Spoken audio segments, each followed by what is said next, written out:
Okay, let's see here. That's off. That's off. That's off. The stream appears to be live. The microphone is on. I think we're good. I think we're good. Let's get this started. Hello, Shadowcat back! Oh, I am excited for today. I am excited for today. And I am not actually going to be 4 minutes late because time doesn't actually exist in the warp. Time is relative and fluid, so 4 minutes could be 4 minutes, it could be 40 hours, it could be 4 seconds in real space. It's a complicated thing, and we're going to get into it today because, oh boy, we are going to be applying so much today. So we're going to have to start off by doing a little bit of research on just what the Immaterium is. We're going to have to actually kind of create the Immaterium, which is to say we're going to need to make some environmental rules, which is going to be interesting because we've never done that one before. And then we're going to need to create a travel system for trying to navigate the warp and coming out the other side alive where you want to and when you want to, which is going to make any Warhammer 40k game very interesting, because time travel is not something that you usually do in tabletop games, mostly because there's just way too much information. I mean, could you imagine if you had to go back and play through a battle all over again? You would have to use like really extensive record keeping to manage that. However, I mean, this is something that could possibly happen, and so we're going to get into it. Let me pop up my chat here so I can actually see what's going on. There it is. Perfect. So, looking at the chat, JP was in here way before I am because he had to do the time warp, which is, you know, fine, great, just I'm not doing a Rocky Horror tabletop module. Okay? I'm not doing it. I don't think I need to do it. Brad and Janet are both human. And everyone else is mostly human, I guess. I mean, they look human. They seem to act human. They're from Transylvania, but they're not vampires. They just are. Like, the only person who needs extra rules there will be Rocky, because technically Rocky's a construct. He's a flesh golem, and I already have rules for a flesh golem. I mean, let me look. Let me look. Pretty sure I have rules for that.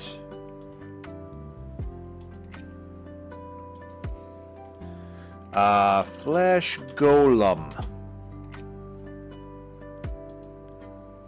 Well, I mean, there's the actual construct. Does it tell me how you make one? It actually does tell me how you make one. So how about this? Before we even get into the Immaterium, let me bring up my spreadsheet, just because we'll need it, and we'll bring up the browser. Okay, here we go. So, Flesh Golem construction. Let's see how well this matches up to the movie. Or the stage play. Let's see. The pieces of a Flesh Golem must come from normal humanoid corpses that have not decayed significantly. Well, I mean, we've seen Rocky. I don't think he's decayed significantly. Something requires a minimum of 6 different bodies. 1 for each limb, the torso, including the head, and the brain. Well, he did have half a brain. But, I mean, I'm sure half a brain works, right?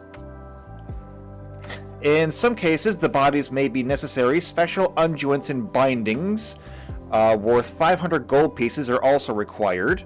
Well, he was in a rainbow bathtub. So, I guess that qualifies as unguents. Also, note that creating a flesh golem requires casting a spell with the evil descriptor.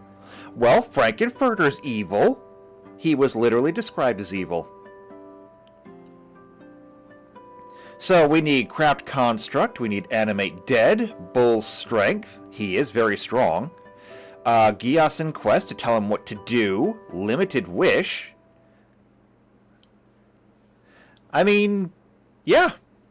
I think Rocky absolutely qualifies as a Flesh Golem. Which just means that Frankenfurter has to be a wizard. Or a sorcerer. I've never seen him actually use a book. But the place did have a library. I don't know, Frankenfurter, wizard or sorcerer? I don't know. Either way, it could be done. We don't need to make a module for that. We just need to actually sit down and make characters. So, we'll let that be. Anyway, this is not what we're working on today. We're working on the Immaterium. And so before we even get into that, why don't we go ahead, take a look at the Immaterium and see what it is, what it do, and what we're in for. Alright, back to 40k. So, page quote says, "The warp is a strange and terrible place. You might as well throw a traveler into a sea of sharks and tell him to swim home, as send him through the warp unprotected. Better it is not to let common man travel through the stars. Better still, let him not know such a thing is feasible." Which is to say, just don't do it. Just don't do it. The Immaterium, also referred to as the Ephemeron, the Aether, the Sea of Souls, the Realm of Chaos, Warp Space, or most commonly just the Warp, is an alternate dimension of purely psychic energy that echoes and underlies the familiar four dimensions of the material universe. The Warp is a source of all psychic powers and known instances of so-called sorcery or magic, as well as the home dimension of the powerful entities known as the Chaos Gods and their myriad legions of demonic servants. In fact, the terms Chaos and the Warp are often used interchangeably by those aware of their existence within the Imperium of Man. It occurs to me, I actually do have a good comparison here, but it may be a bit niche. Has anyone seen Full Metal Alchemist? And when I say have you seen Full Metal Alchemist, I do actually mean the first Full Metal Alchemist and not Brotherhood. See, the first Full Metal Alchemist was really good. However, the problem was that it was started before the Full Metal Alchemist manga had finished. And as such, the anime actually overran the manga. Without any source material to draw from, they had to make some insinuations and some creative decisions, because even the actual creator of Full Metal Alchemist had no idea where the story was necessarily going at that point. So, one of the common through lines in both of them are the Philosopher's Stones, which, if you're familiar with any kind of lore, the Philosopher's Stone is something that goes back in human history for thousands of years. It was supposed to be the perfect alchemical stone, capable of literally transmuting any matter into any other matter. So too in Full Metal Alchemist does it do that. You learn later on that the Philosopher's Stone is literally transmuted through human transmutation, and not just human transmutation, but human transmutation en masse. You have to pack a whole bunch of bodies to make one stone. And then, once you've done that, you now have a stone that will let you break the rules and do whatever you want. However, it takes until much later in that series for you to really understand why. And the reason is this. The entirety of alchemy is founded on the principle of equivalent exchange. You can only transmute equal to equal. And that means mass. So you can have 10 grams of gold, and you can turn that into 10 grams of wood. Now, the mass is going to stay the same, the volume will change because gold is much denser than wood is. But you can't get more of one or the other. The one thing that they missed, though, was energy. Because obviously you are imparting energy to create this transmutation. Where does the energy come from? And in the first Full Metal Alchemist, they find out that there are actually multiple parallel worlds.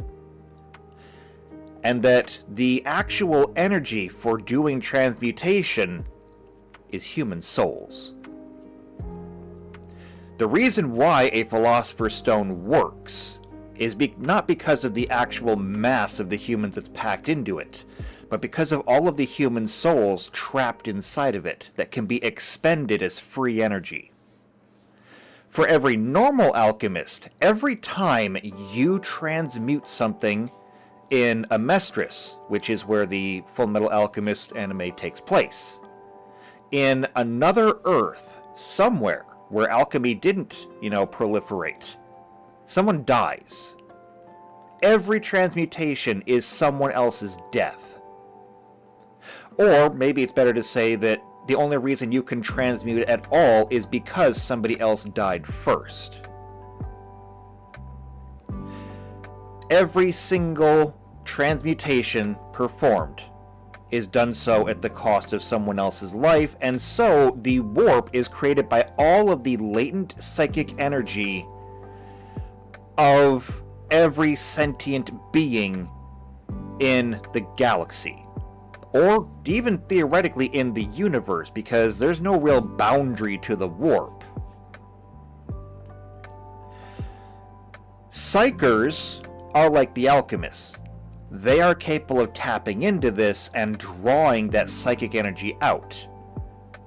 I mean, every single normal person leeches that little bit of psychic energy into the warp, and Psychers can then pull it out in large quantities. If it wasn't for every sentient being in the universe, though, the warp would technically not exist. No living sentient beings, no psychic energy, no warp. It is literally a dimension of our own creation, even if we weren't aware of it. Superficially, the Immaterium is mankind's solution to the problem of faster-than-light travel. The warp functions as the medium for FTL interstellar travel, with Voidcraft entering it through the use of warp drive. We'll need that later on. They then use their own mundane reaction drive systems and the aid of a psychic navigator to navigate between its flowing currents of psychic energy as if they were moving through an ocean. The psychic energy that makes up the Immaterium is believed to be the direct result of the existence of sentience in the universe, in particular the intelligent species of the Milky Way galaxy. Considered to be a dark reflection of the material universe, the warp is an ocean of chaotic psychic energy, raw emotion given physical form. The Immaterium is also rumored by many cultures, human and Xeno alike. Oop, am I going to sneeze? No, I'm not going to sneeze. To be the final resting place for souls of the dead, and therefore can be considered the underworld of sorts of the Warhammer 40k universe. So that's our brief primer on exactly what the Immaterium is. It is just everything that we lack control over. So let's get into it. Warp travel. A voidcraft enters the warp, voidcraft meaning spacecraft, by activating its warp drive. As a starship leaves the material universe and it enters a corresponding point in warp space. The ship is then carried along the tides and currents of the warp like a pebble in a raging river. After traveling in this fashion for an appropriate time, the void ship uses its warp engines to drop back into real space.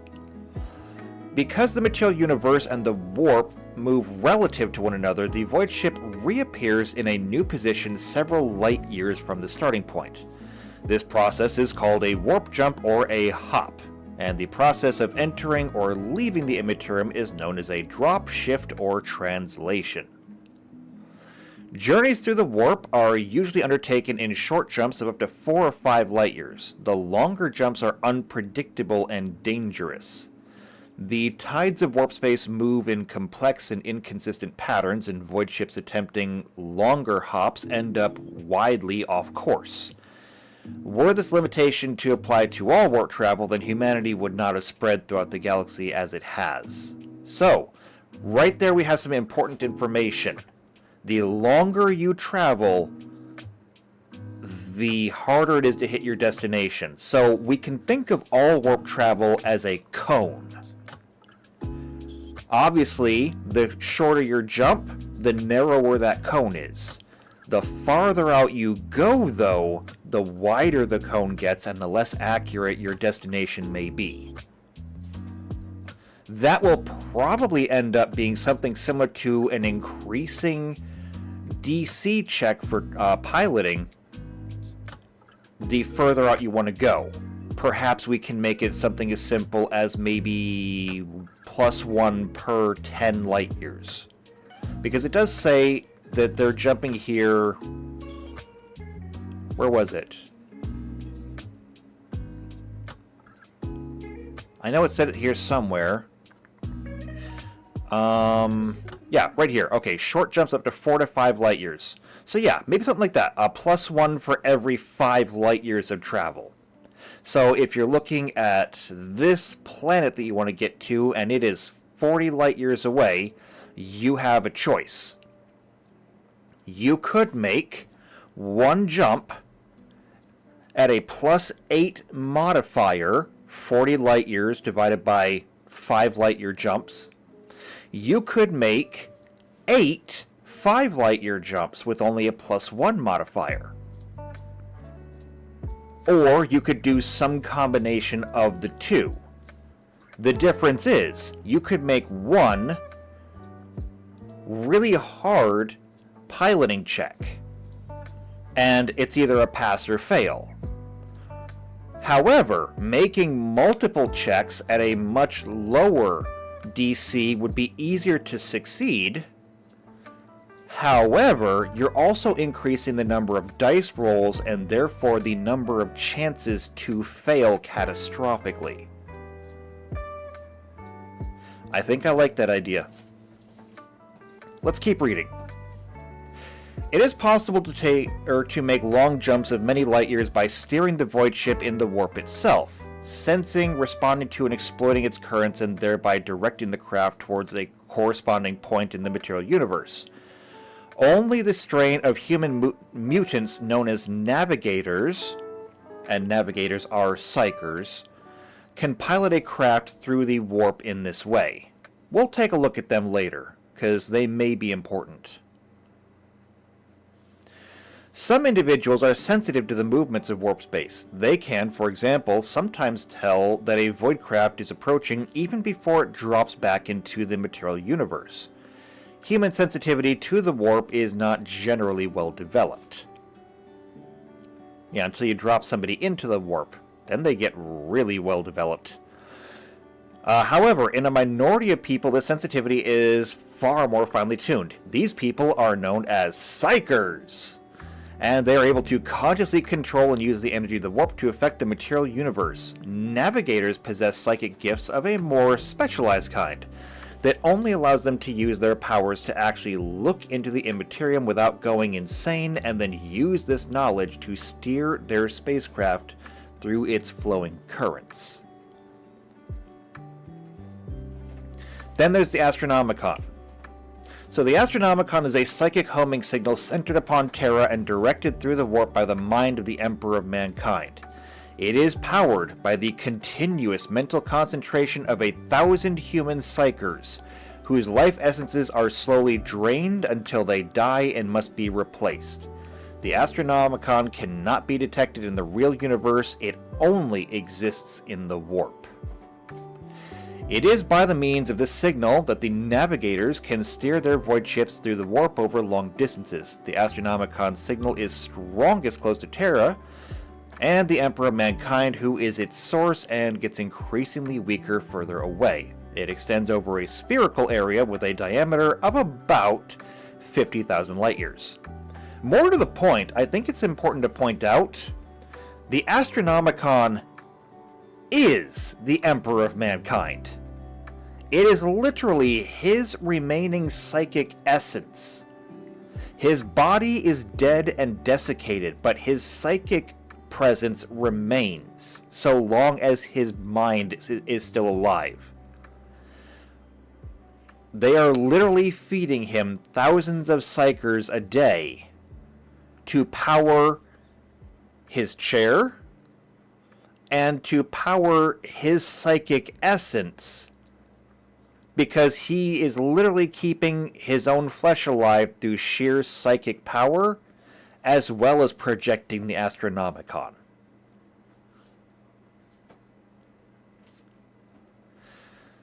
So the Astronomicon does not extend to the extreme fringes of the galaxy, and because Terra is situated in the galactic west, its signal does not reach a massive swath of the eastern part of the galaxy at all. Nor is the extent or strength of the signal constant. It can sometimes be blocked by localized disturbances of energy within the warp itself. Or, by things like the Tyranid Hive Fleet. Such activity may be compared to hurricanes or storms of the terrestrial weather system and is known as a warp storm. Warp storms may be so bad, or so long-lasting, that entire star systems are isolated for hundreds of standard years at a time. Can you say the Eye of Terror? A warp storm not only obscures the signal of the Astronomicon, but is also dangerous for spacecraft traveling nearby. No spacecraft can venture within a warp storm and expect to survive, although there are tales of miraculous escapes, and of starships being thrown tens of thousands of light years off course. Warp storms are not the only dangers within the warp. There are sentient energies and other immaterial life forms that inhabit it, creatures formed from and part of the shifting stuff of the warp. Few are friendly and most are hostile. They are known to mankind as demons. So, the time differences between real space and warp space are quite drastic. Not only does time pass at different rates in both kinds of space, but it also passes at very variable rates. We even have a chart. I love charts. Let's take a look at the chart. I need to move this down. Let's go to transform and center. There we go. Let's take a look. Okay, so this is good data. This is really good data. So the number of light years you're traveling. So to travel 1 light year, it would take you 2 minutes inside the warp to a maximum of 6 minutes in the warp. A minimum of 43 minutes in real space to a maximum of 4.5 hours. This is beautiful. This is everything we needed for this.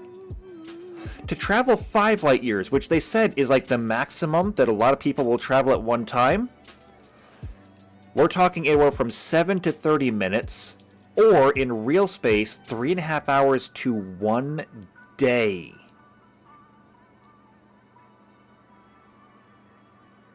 Okay, this is gonna get good. I wonder. Let's see. So from 1 to 5 is 2 to 7 minutes. That is not a perfect translation, because technically 1 to 5 would be 2 to 10 minutes. However, 5 to 10 minutes becoming 7 minutes to 14, that is a direct translation. They're both double. 30 minutes to an hour is both double. 3.5 hours to 7 hours is double. 1 day to 2 days is both double. I think that we can make something of this. 14 minutes to 1.5 hours. Well, if it was 15 minutes, that would literally be times 6. 1 hour to 4.5 hours would be times 4.5. Okay, so this is not perfect. We're going to use this as a baseline, but we're going to make our own, because I want to have a linear progression, and this is kinda all over the place. So we'll need to have a linear progression, but we'll need to have a linear progression of dice rolls, because we don't necessarily know exactly how long it will take. This is good data, though. We'll come back to this. Oh, we'll put that back there. Okay. So, until a starship finishes its jump, it's impossible for a vessel's crew to know exactly how long their journey has taken in real space. Which means the pilot for the ship will get to roll how long it takes in warp time, and the GM will roll how long it takes in real space, similar to rolling a disguise check. You don't know how effective your disguise is. The GM takes your disguise modifier and rolls that in secret. I mean, obviously, you think your disguise is fantastic. Usually. Alright, until a starship finishes its jump, it's impossible to know. Yes, time passing in real space is referred to as real time. Time passing aboard the spacecraft in the Immaterium is referred to as warp time.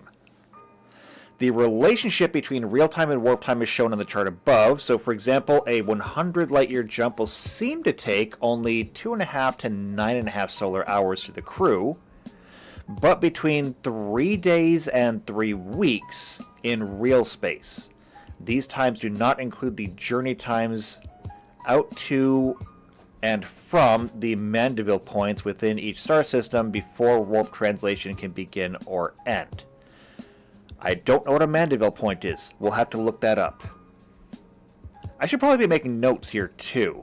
Okay, so for warp travel, we know that longer jump is going to equal a higher DC. We know that we're going to have a linear progression for distance and time. The pilot will roll warp time. GM will roll real time.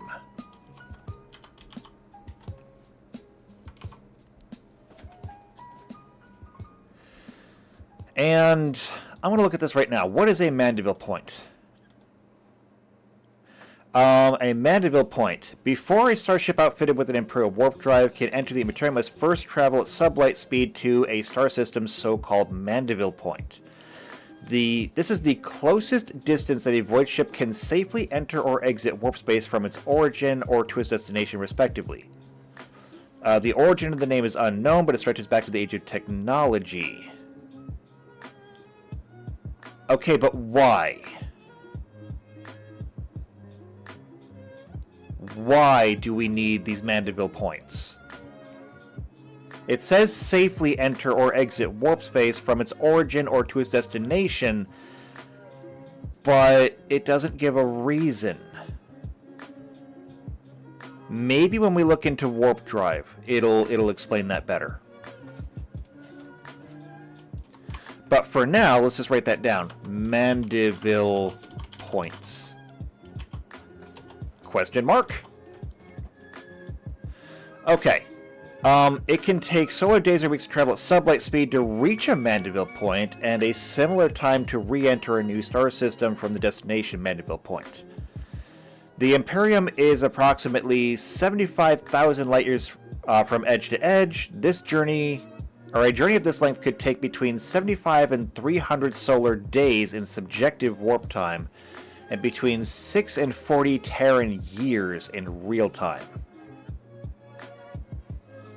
JP asks, what are the chances of us actually using this mechanic? And the chances are really good. But I mean, I say that because I don't necessarily know what we're going to be doing. If we play something similar to a Rogue Trader game, you could be using Warp Drive a lot. If instead everyone decides that you want to play an Imperial Guardsman squad, this will literally be none of your concern, because if you have to go somewhere, you will be ferried there. You won't need to worry about piloting, you will be on the ship and it will be piloted for you. So it's going to depend heavily on what you want to do as players.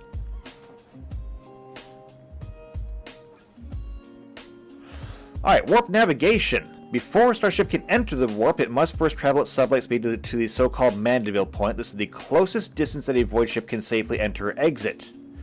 Again, we just read that, but it still doesn't say why.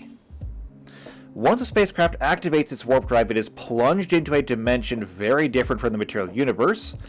It is convenient to imagine warp space consisting as a relatively dense, almost liquid energy, devoid of stars, light, and life, as it is commonly known. Once within warp space, a void ship may move by means of its main Newtonian reaction drive, such as a standard Imperial plasma drive, following powerful eddies and currents in the warp, eventually reaching a point in the warp corresponding to the destination in real space.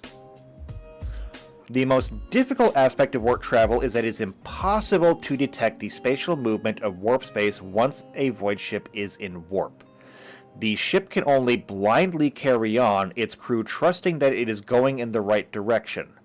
The longer a ship remains in the immaterium, the greater the chances of encountering some unexpected current that can turn it unknowingly off course. So, not only does a longer jump equal a higher DC, a longer jump will equal a higher DC. Okay, that requires specification though. So this is going to be distance, and this is going to be time.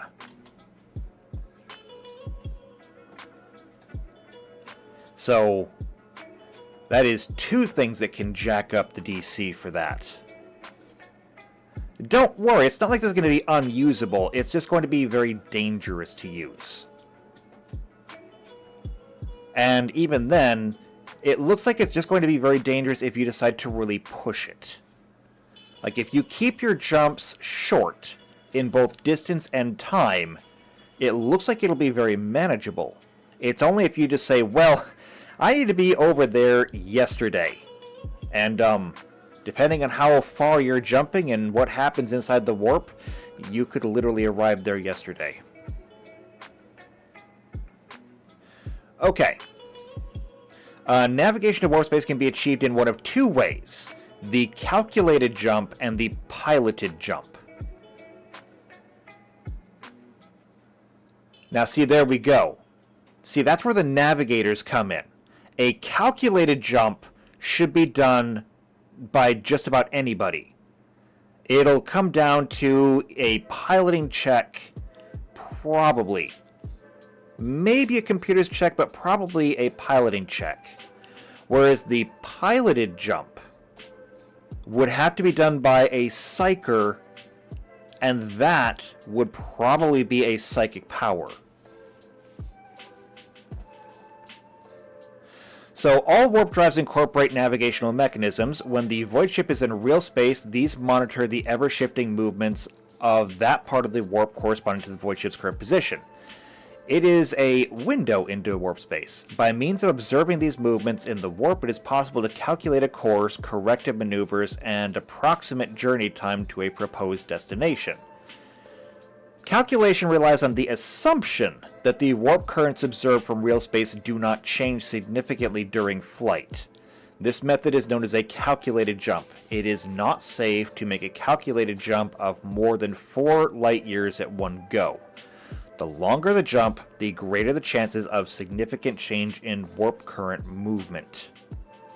The second and more efficient form of warp navigation is a piloted jump. This method relies upon two factors: the navigators and the psychic beacon of the Astronomicon. The Astronomicon is centered on Terra and is not only controlled by, but directed by the psychic power of the Emperor. It is a beacon that penetrates into warp space. We've already kind of talked about this. It's basically a lighthouse, okay? So, I mean, if you're familiar with what a lighthouse is, the same thing. A piloted jump can cover a far longer distance than a calculated jump. Most piloted jumps are no more than 5,000 light years at a time, but longer jumps have been made. Now, this actually makes sense, because if we go back and we take a look at our psychers, when we were talking about psychers, and let's keep this in mind, right here, when we're talking about your piloting check, so a piloting check is going to be this. It is going to be 1d20. And that's going to be plus piloting. Now your piloting check, let's see. Piloting is dexterity? I want to say it's dexterity, but I'm not positive. Skills. Here we go. Acquiring skills. Where's my grid? There it is. Piloting. Yes. So piloting is dexterity. And so your piloting skill is going to be ranks plus class skill. Come on. Plus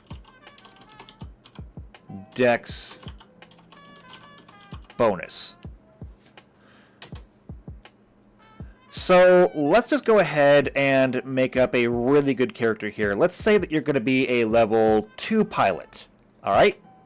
And you already have piloting as a class skill, and you're really dexterous. As a matter of fact, why don't I just go ahead and borrow one of the characters that I already have? I'll take Sha'al, our pilot from the Star Trek game. Sha'al is a pilot, like an actual pilot, and so has 2 ranks in piloting, because level 2, plus 3 because it is a class skill, and so there's a class skill bonus there. Let me check. Let's see. Sha'al has a dexterity of 21, which means it is a plus 5 dexterity bonus.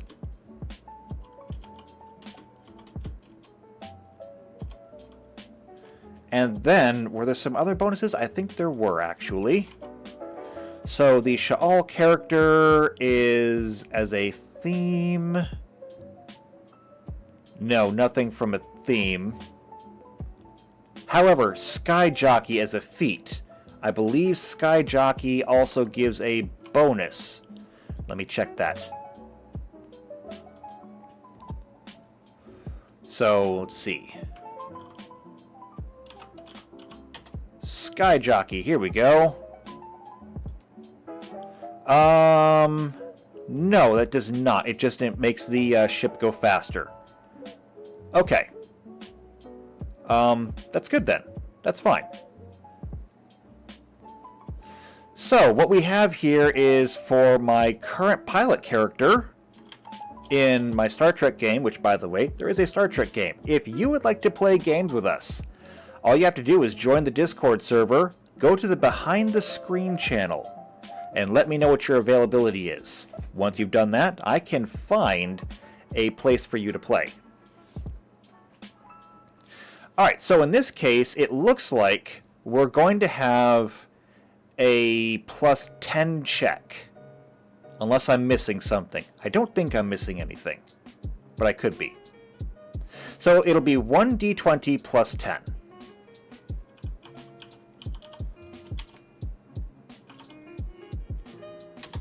Now, that gives us a range. So obviously every natural 20 is a success, every natural 1 is a failure. Discounting the natural 1, that means that the range of numbers here is going to be from 12 to 30. No, not a date.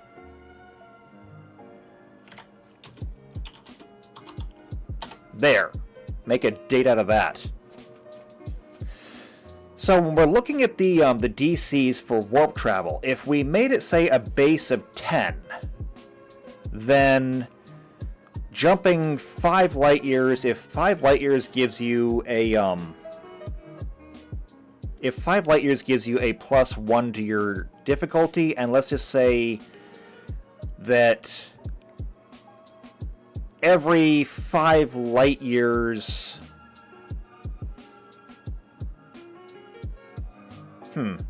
Well, I don't know exactly how we're going to do this yet. This is what we're here to work on. But let's say we went for 5 light years. And 5 light years would take us... How long was that? Take a look again here. 7 minutes to 30 minutes.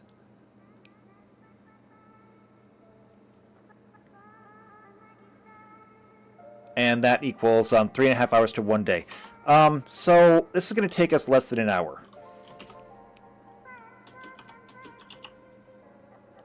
So we'll go ahead and we'll make it a base DC of 10. So a base DC of 10. The 5 light years is going to be a +1. However, this is going to be a +0. And... Alright. Format cells. Text. Okay.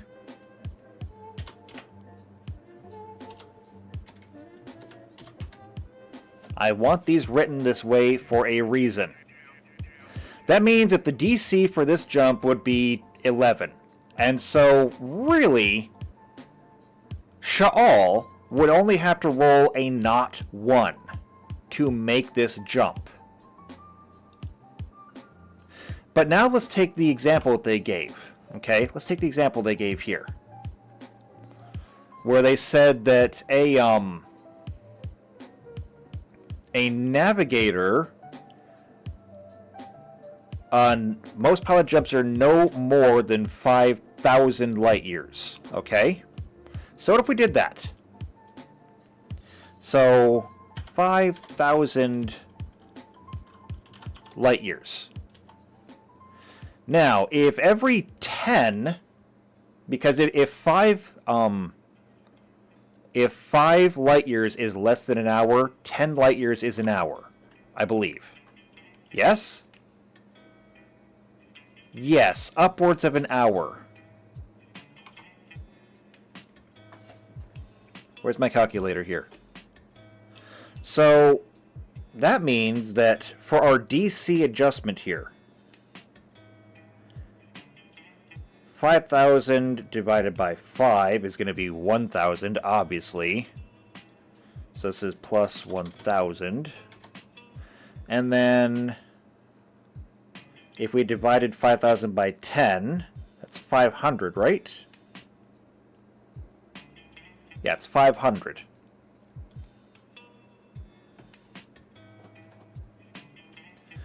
So, 500 hours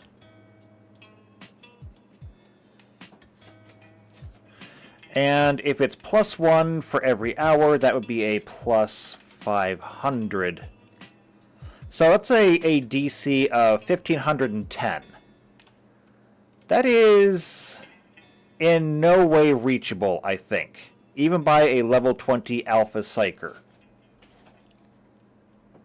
So we may have to scale things back a bit. I mean, that would be a legendary feat right there. For our Alpha level Psyker, we would need to say, at level 20, we are rolling D12s. So that's 6. 16 times, not 61, 16 times 12 is 192. So that's impossible to reach. Yeah, we'll have to work on our scaling here. Needless to say, though, that getting rid of this is a bad scale. We can't use that. But if we compared our pilot here, who has a range of 12 to 30, to a piloting check, that would be a range of, since our alpha level psyker at level 1 would be rolling 16d4. So that, of course, is going to be a minimum of 16 to 64. And at level 20, I mean, that would go, or that would be basically just 16 to 192. Yeah, because that'd be 16d12, 16 to 192. But at level 2, if we're just comparing apples to apples here, that's our range of values. And so a Psyker Navigator will be able to travel much further than a calculated jump ever could. And well, let's scale things up here. Even if we were to take our example Sha'al here and rate this up to level 20, we could have 20 ranks in piloting, plus 3 from class skill. Now, at level 20, you have gotten, because you get every 4 levels, that's 4, 8, 12, 16, and 20, 5 ability points. If all of them went into dexterity, that would be 21 to 26. A 26 in dexterity. 20 is 5, 22 is 6, 24 is 7, 26 is 8. So that'd be a plus 8. That means that in theory, barring any additional equipment, implants, whatever, to give additional skill bonuses, just natural progression, that means that Sha'al could have a maximum bonus for piloting of 31. 31, so that'd be 1d20 plus 31. And that means that 2 plus 31 would be 33. And a natural 20 would be 51. Which again does not even reach the high end of an alpha level psyker at level 1. And you can see how psyker navigators can go far beyond anything that even a level 20 pilot could possibly do. I mean, these are not bad numbers. These are really awesome numbers. Just not nearly high enough for what we need. Okay.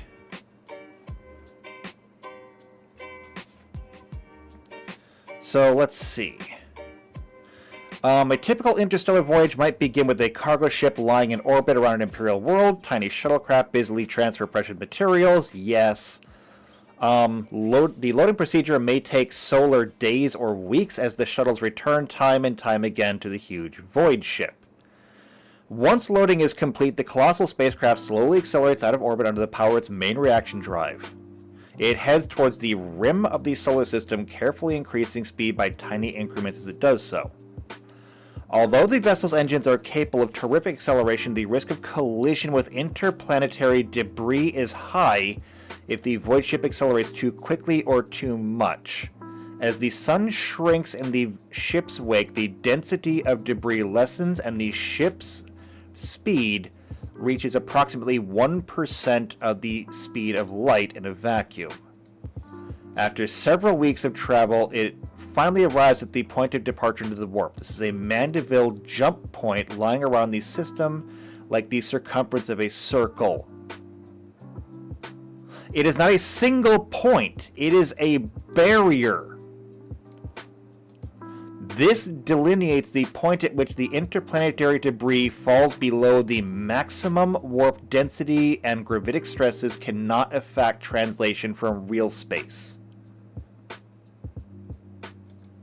So that's why we need that Mandeville point. It's not a single point, it is a minimum distance from a star. Okay, we are absolutely going to be incorporating this into the game. I mean, this is too important not to. So essentially, the Mandeville point for, say, our solar system would essentially, I believe, be outside of the Oort cloud. So you have to leave the solar system, you have to pass through the Kuiper belt, you have to pass the Oort cloud. You essentially have to leave the heliosphere. And once you are out of the heliosphere, you are now unburdened by any influence of the solar system, and you may now translate into warp space. So that's very good. Mandeville point is going to equal heliosphere.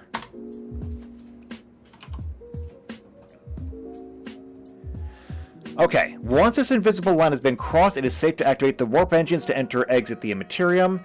A crew careless or foolhardy enough to prematurely activate the warp drive would be lucky to find their ship hurtled thousands of years off course.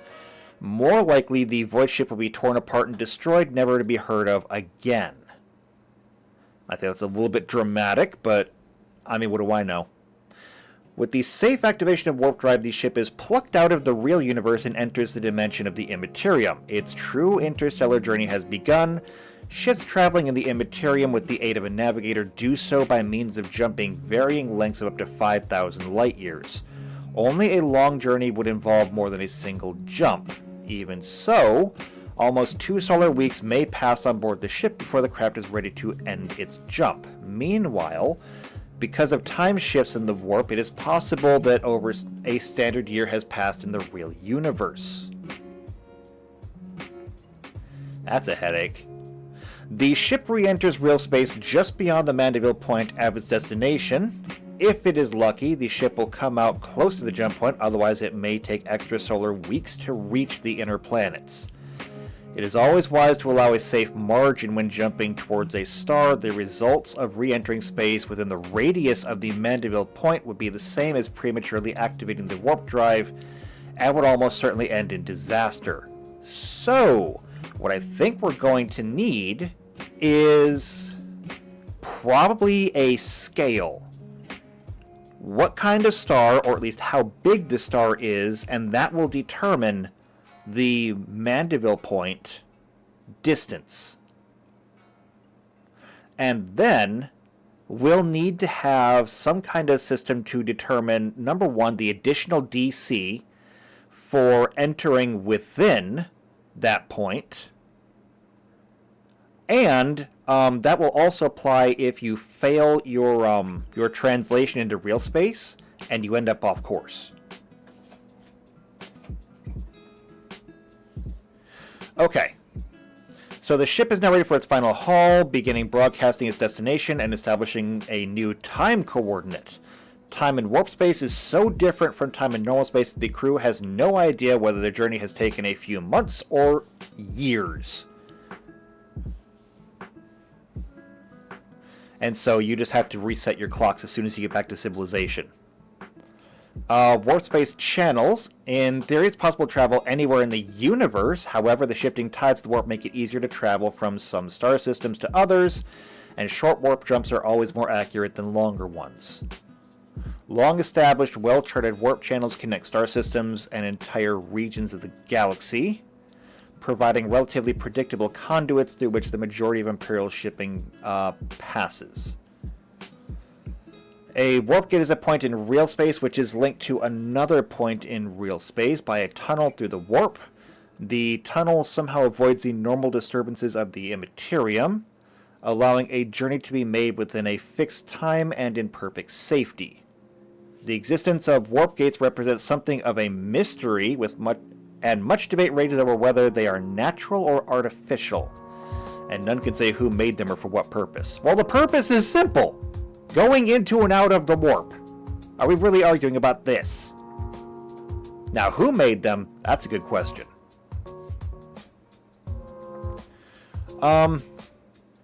Warp gates are just that. They allow passage into and out of, so we don't really need to discuss that too much. Warp portals are basically the same thing, but they're not gates. So it's not necessary to activate a warp drive to enter the warp through a warp portal, although any vessel not equipped with a Gellar field would be unlikely to survive for long within the Ephemerian. We'll get to the Gellar field in a moment.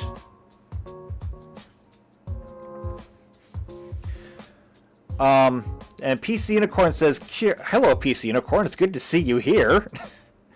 It says, curious, that Warhammer game that I played, the one like XCOM and crashed all the time, didn't follow those warp rules. It did. But it also hand-waved a lot of things. So... And we haven't gotten into the warp drives yet, but the ship that the Grey Knights were on, and it was called, oh, what the hell was that game called? I don't remember now. But it involved the Grey Knights. Number one, the Grey Knights are all psychers, which means that basically anybody on that ship can play Navigator in a pinch. The ship is also equipped with a warp drive, which means that it can enter warp space anywhere, anytime it wants. And if you watch the cutscenes, it did. Now, as for things that might have happened in the actual battle, like things popping in and out of existence, or teleporting through them, that is psychers using their abilities. They can just kind of... Psychers, demons, whatever. They can just pop into the warp and then pop back out in these little jumps. It's essentially the same thing that a warp drive is doing, but it's on a personal level. So, while it didn't explain anything really, no rules were really broken here, unless I missed something very specific.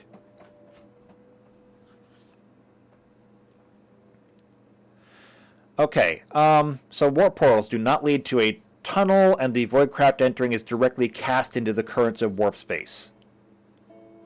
With careful maneuvering, it may be possible to re-enter normal space using the same portal from the other side. Again, the exact nature of portals is not understood.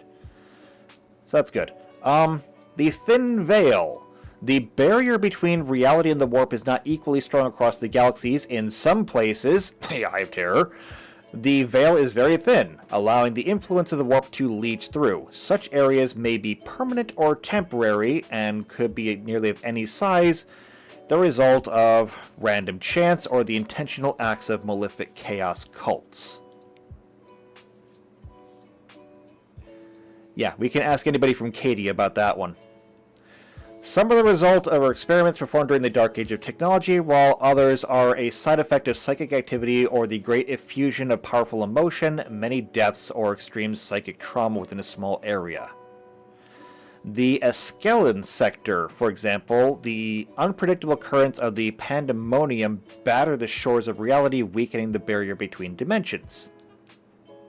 And in these places, technology will malfunction, demons can sometimes appear just out of nowhere, sometimes for a short period of time, sometimes they can enter permanently. Let's see. Chronos clocks might run backwards, temperatures plummet or fluctuate, auspexes and scanners provide inconsistent or contradictory readings. Individuals might feel a sense of wrongness that they cannot describe, or strange and disturbing sensations from tingling on the skin to the smell of burning flesh. And then there's the realm of the immaterium where chaos lives. We don't necessarily need to get into this.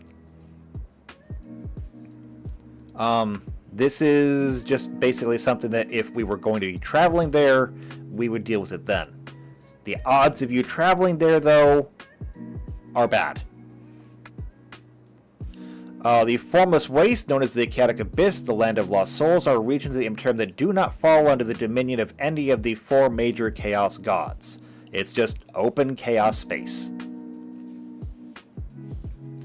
The Psychic Realm, because, I mean, it is literally all the Psychic Realm, it is made of psychic material. So we don't need to read that, we understand. Psychers we just covered in depth. We don't need to go over Psychers again. The Realm of the Dead still kinda needs to be proven. It's your psychic imprint. Whether or not that actually counts as a soul is still up for debate. Warp entities, mostly just aliens. But there are things that live in the warp. Demons is exactly what we're talking about. So, demonic incursions into real space, we don't need to worry about that. Astrotelepathy, yes. Warp rifts, we've already talked about this. They're basically just the same as like a portal, just more messy. The most well-known warp rifts in the galaxy include the Eye of Terror, the Great Rift, the Hadex Anomaly, the Heart of Darkness, Hell's Gullet, the Maelstrom, which is probably the largest and most famous, the Screaming Vortex, the Storm of the Emperor's Wrath, Von Groth's Rapidity. Then there are warp storms. These are just basically temporary rifts. Kinda, sorta. They're bad, is what I'm saying. Don't go near them. The Victory of the Warp, don't care. And that's about it. Okay. So we got information on the Immaterium. And we can start putting things together. By the way, I should point out we might run a little bit long today. Because I'm finishing this today. So, like, if you're here for the long haul. Grab a snack. Alright, so what we need here is a warp calculator. So we need light years.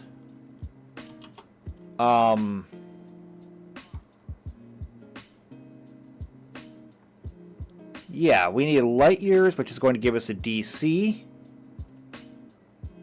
That's going to be DC increase. And then we're going to need time. And then DC increase.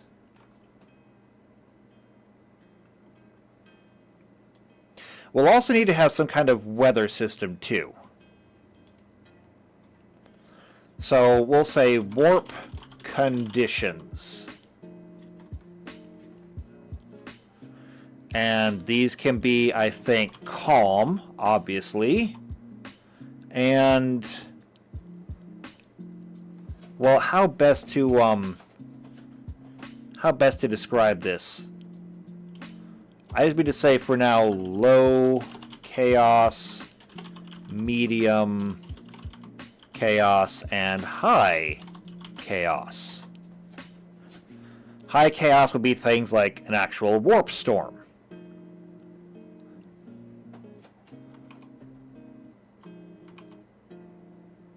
Essentially, we need warp weather.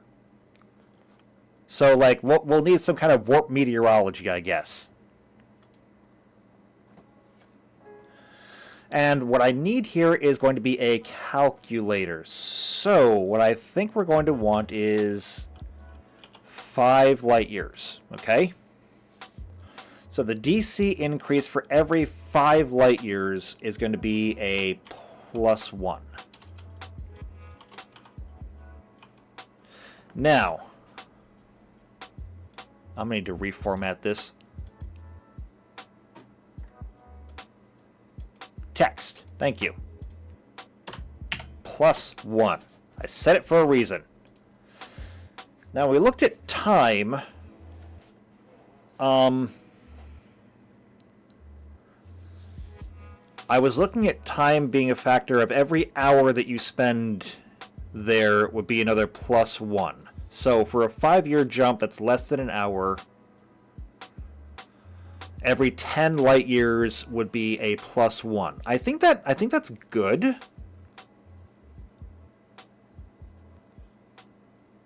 However, it's also going to increase.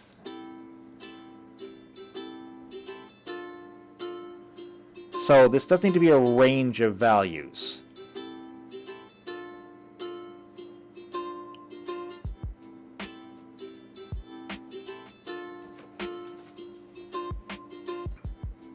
Let's see.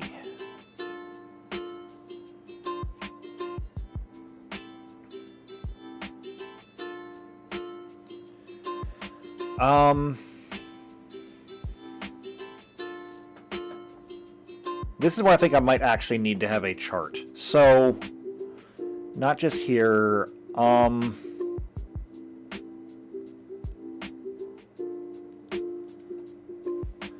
so for every 10 light years, for every 10 light years, add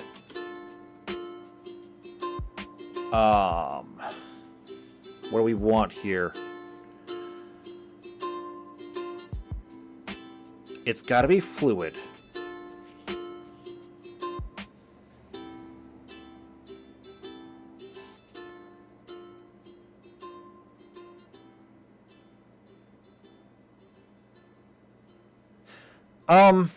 Actually, here's what we'll do.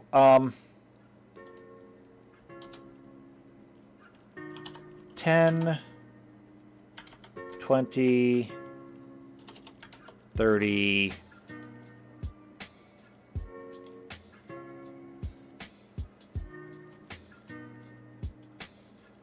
We'll do that. And so this is going to be +2, +3, or yeah, +2, no, +4 actually. +6, because that's how that's going to work.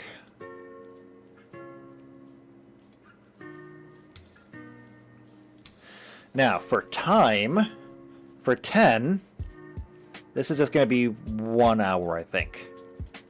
Because this is going to be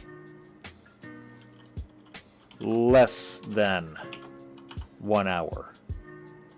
It's going to be time in hours. So for 10, that'll just be 1. For 20, we're talking about 1d2, not 11d2, just 1. If I could type,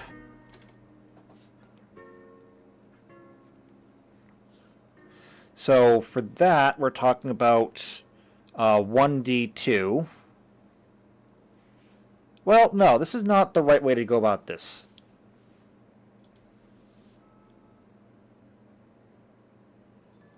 This is not the right way to go about this. These should be minimums. So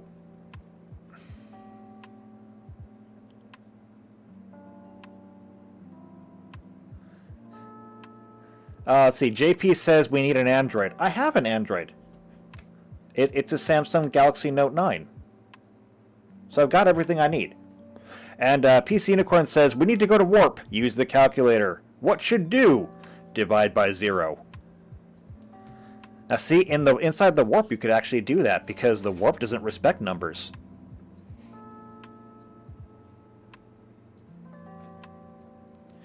So technically speaking, traveling 10 light years could take less time. So here's how we would represent that.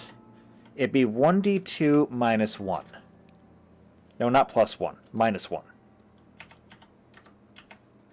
So it could take up to an hour. It could take less than an hour. Now, as for traveling up to 20 light years, 1d2 seems appropriate. So that means that it could be a minimum of 1 or longer. So actually, technically speaking, we're going to go 1d2 plus 1.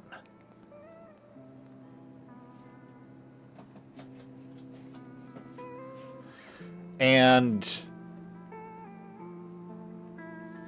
how do I want to progress this? So that means that that could go further. For 30, let me go back and check the chart here. 30 light years. What would they say here? For 10, no. Next it goes up to 50. 50, they say, could take up to 4.5 hours. If I were to turn that up to 5, I think maybe 1 hour maximum per. So yeah, that actually should be the maximum.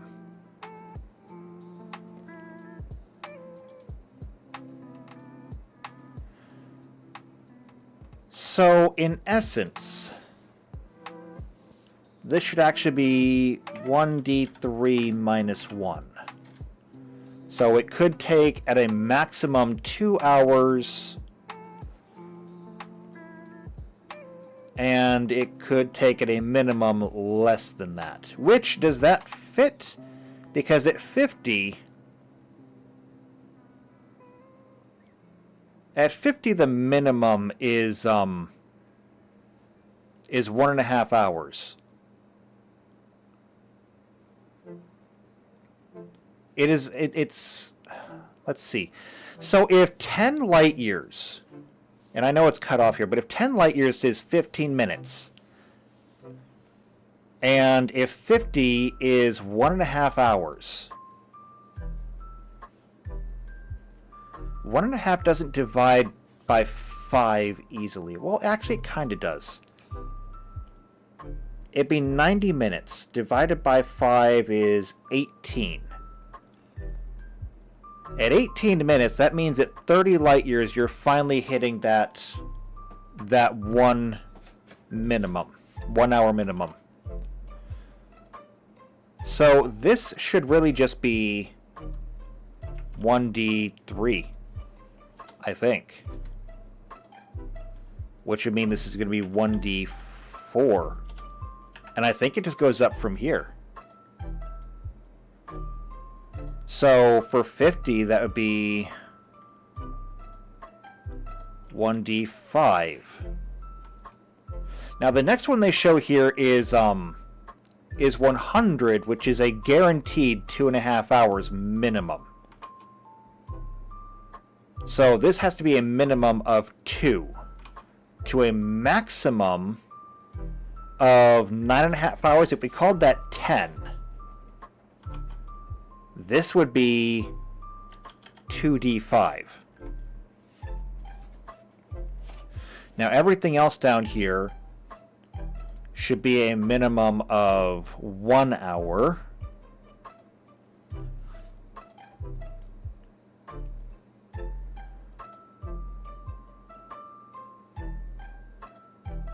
But it has to be a minimum of 1 hour.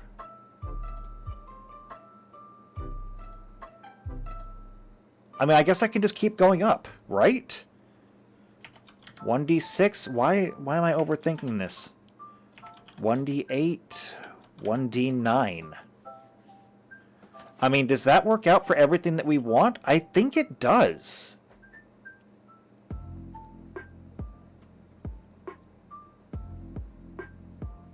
I really think it does. So that means that the maximum here could be 9 hours. Does that track? I mean, it kind of does.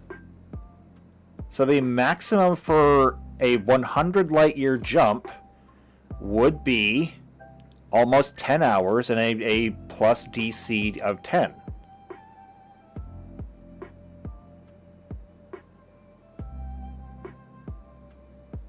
Yeah, I think this works, actually. And the DC increase is just going to be... I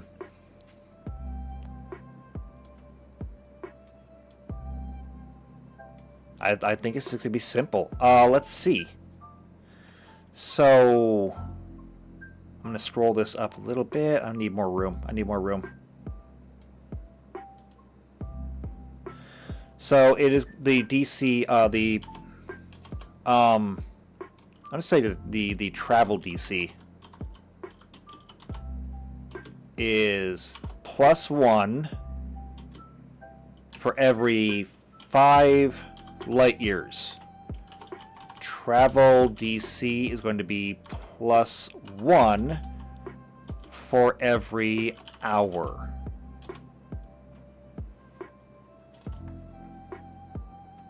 That means that if you wanted to travel for, say, 40 light years, it is an automatic +8 to the DC to travel, and it is going to be a +1 D4.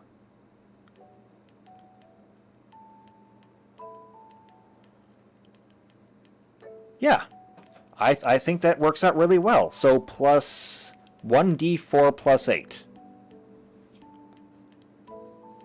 And so, depending on what we make the basis, let's see. So, I'm just going to say warp conditions actually fine. So, calm, low, medium, high, and the warp is always dangerous, so it can never be 0. The question is, how dangerous does it get? So, if everything was calm, should that be a DC 5 or a DC 10? If it's a 5, that's going to be 5, 10, 15, 20. If we go with calm being a 10, which is what I lean towards, that would be 10, 15, 20, 25. Which I think makes more sense. So when you're calculating DCs, it's important to keep in mind what each DC is supposed to represent. A DC of 10 is basically something that anybody can do. Like any random jackass that you pluck out of the village should be able to do this, even if it takes a little bit of time. Like breaking down a wooden door has a DC of like 10. It's not impossible, but any man should be able to break down a door. Maybe not in one shot, but they should be able to do it. A DC of 15 is something that few people should be able to do, and a DC of 20 is something that almost no one should be able to do. By virtue of using that scale, even traversing the warp in normal conditions is something that almost nobody can do. But we can't make it that hard. I think that since we're already talking about exceptional people, we have to scale everything up to this being done by exceptional people, and what could an exceptional pilot not even do? So essentially we're bumping all of our normal DCs down by 10. In which case, your standard exceptional person, your professional, your adept, whatever you are, would consider traveling in calm territory to be fairly easy. Which I do think means that we can use this scale.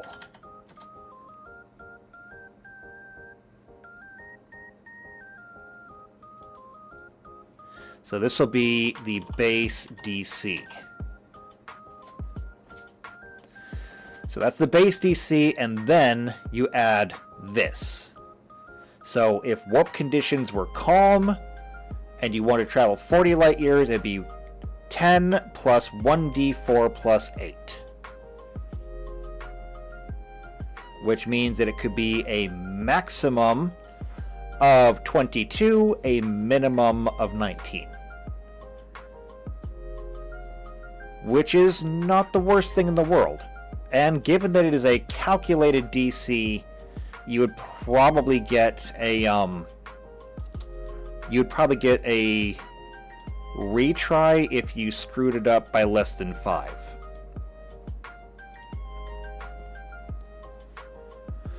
So this is going to give us what we need to actually transit. That is assuming that everything else is in working order and there's no other problems.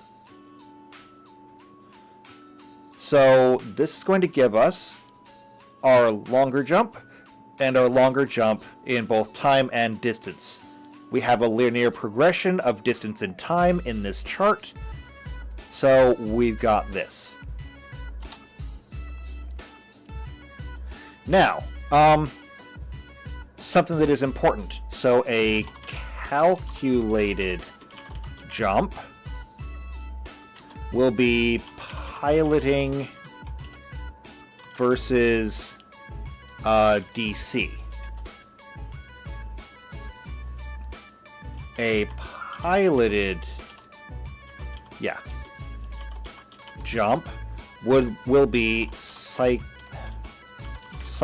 power versus DC. So again, going back to our psychers,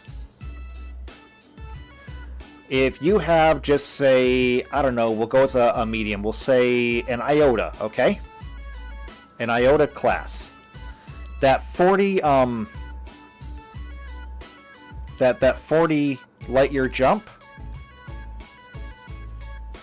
for Sha'al, our pilot that we already have, it would be a 1d20 plus 10 versus a DC, I don't know, let me roll a dice here.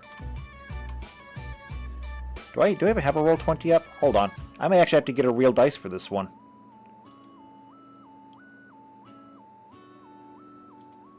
Okay, I have to get a real one. Hold on.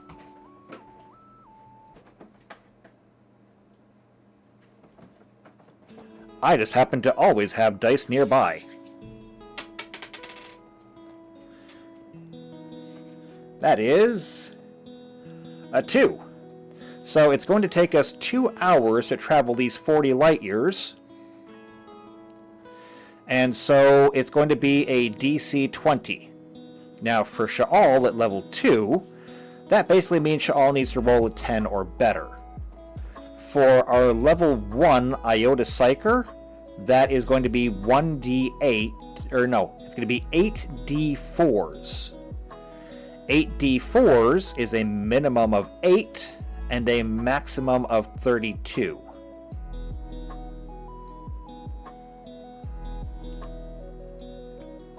So I mean 32 minus 8 is real simple. That is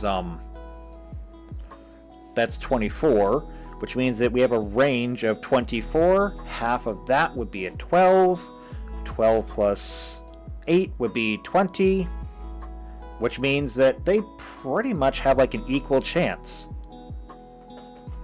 However, the only difference is that the Iota class Psyker will advance much quicker in terms of how well they can navigate.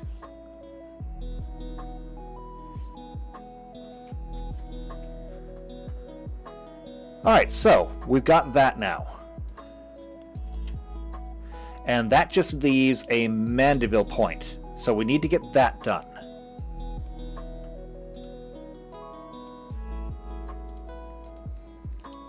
So we need a Mandeville calculator.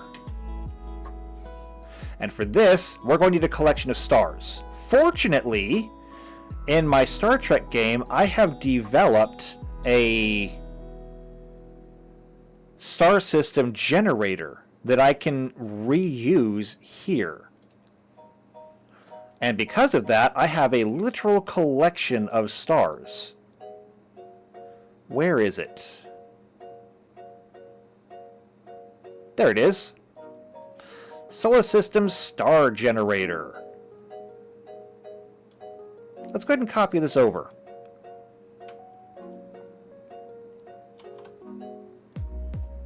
As it turns out, we actually do have a classification for stars. It's super cool. So copy and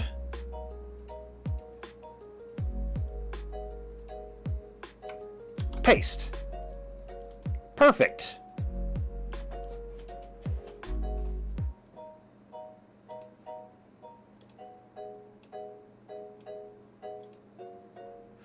Alright, and this is my star generator from my Star Trek game. These are all the different stars, and now we just need to take into consideration the Mandeville point.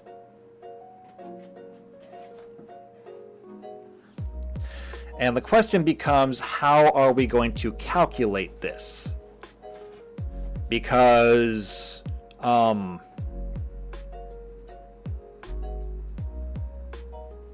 what do we have as a standard metric that we can use? You can't travel FTL inside the Mandeville point, at least not without risking death.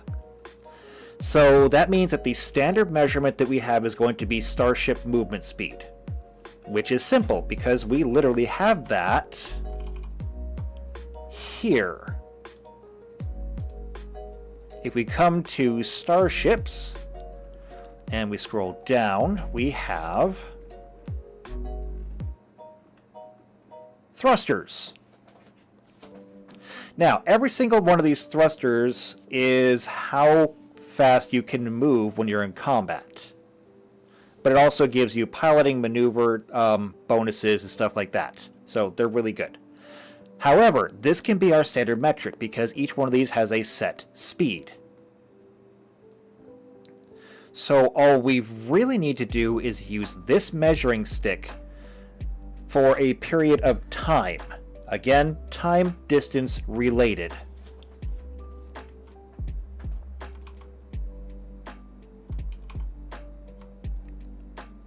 So what we need to establish is how quickly can you travel using these engines.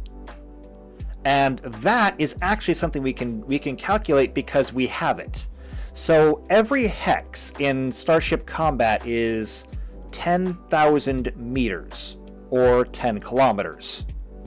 And what that is in miles, I don't know. But you know what? It doesn't actually matter because I'm not going to bother using 10 kilometers. It's just we have a translation. So what we can do here is our star is a yellow dwarf. And so that puts us on basically right here. Okay, we're in this area here.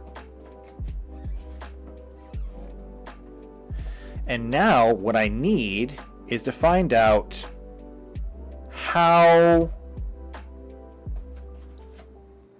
big is our solar system? How big? I'm not going to do that. Let me do this. How far from the sun is the heliosphere? Now, granted, that's not a perfect sphere because the solar system is in motion. However, it says the closest boundary of the heliosphere is thought to extend about 100 AU.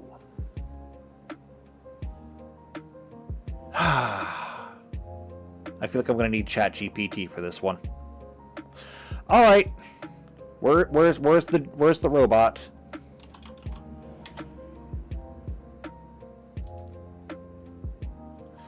Okay, hello, Asus. can you do some calculations for me? Absolutely. What would you like me to calculate? Let's see. The heliosphere of our solar system is approximately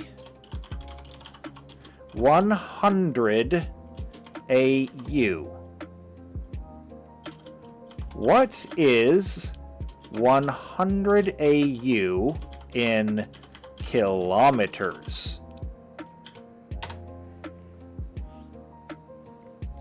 The astronomical unit is the average distance from the Earth to the Sun, which is about 149,597,870 kilometers. To convert that, we can simply multiply, which means that the average distance is going to be approximately 14,959,787,070 kilometers. Okay. Now, can you divide that by 10? Which is real simple because we're just moving our decimal or our commas over. So that is 1,495,970 1,495,978,707 kilometers. Yes. Okay. So now we have a hex grid approximation. But every single turn in combat, in starship combat rather, takes 10 minutes. So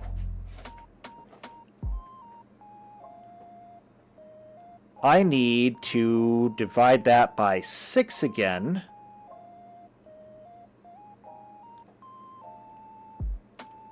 Let's see, now can you divide that by 6?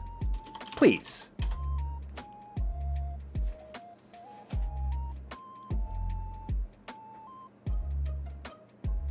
Dividing by 6 gives approximately 249,329,784 kilometers. Now that is,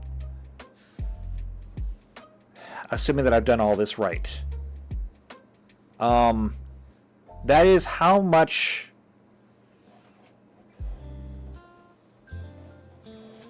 Wait, did I do this right? I'm not even sure if I did this right. Ah, my head is all full of cotton now.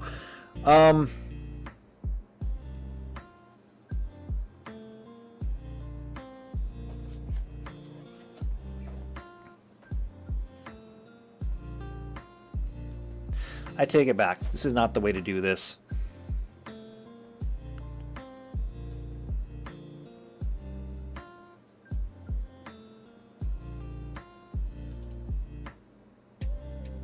This is not the way to do this. So if that's the total distance, if we divide it by 10, that's how many rounds it would take actually. Because you can travel 10 kilometers per round, which means that it would take that many rounds. If we divide that by 6, that is essentially how many hours it would take traveling at speed 1. So I haven't done this wrong. I was just thinking about it wrong. Traveling at speed 1, and there is no engine that is speed 1. You can see that on there. Traveling at speed 1 would take approximately, well, just several million hours, I believe. But actually, I guess I could ask that directly.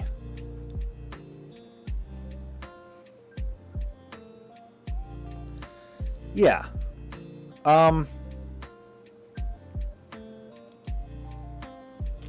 how long would it take a starship traveling at 60,000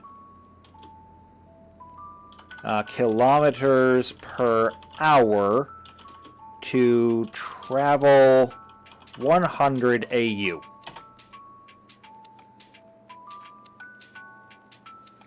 It occurs to me I could probably just shunt this over. Let's see. Move this tab to another window. We'll send it there. Perfect. Okay. Oh, and I reached my data analysis limit. I'll have to do the rest of the math on my own then. To find the time required for a starship traveling 60 kilometers per hour, which is speed 1 times 6 turns, which makes an hour, we convert it.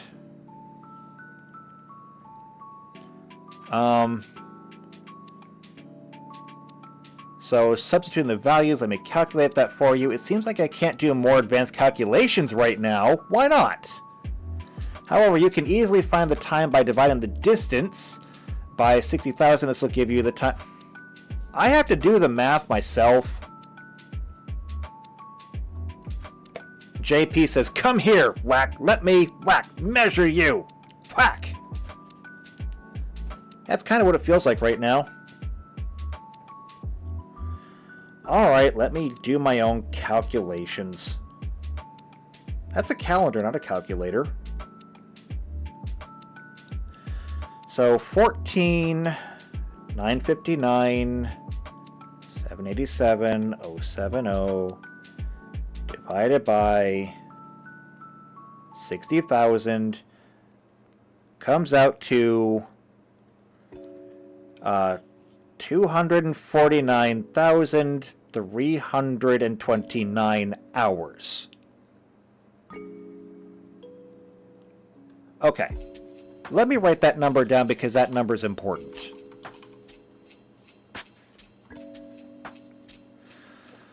So that means that for this star at speed 1, it is, I'm just going to call it 250,000 hours transit, because I'm just gonna round things up. Now, this is where things should get much simpler, because if I simply double it at speed 2,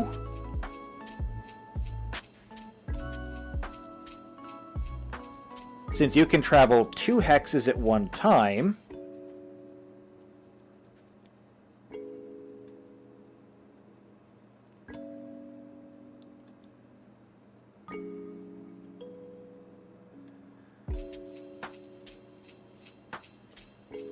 let's see, let me clear that out. Well, actually, I don't even really need to do speed 2, because the slowest engine here is a 4. So, that means that at speed 4,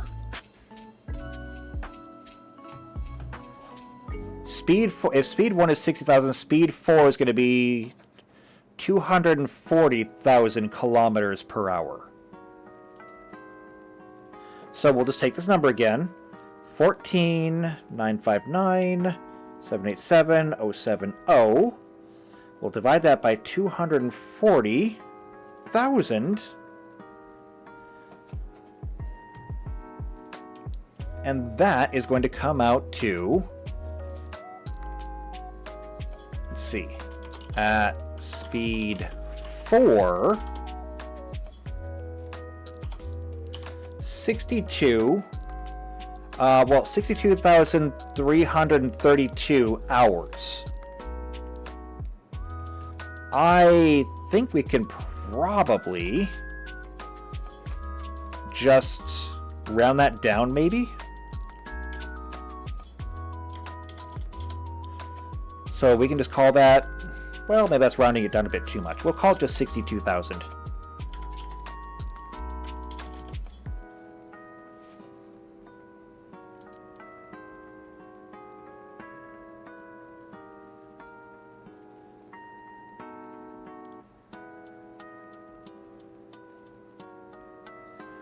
So this is actually working out really well, I think.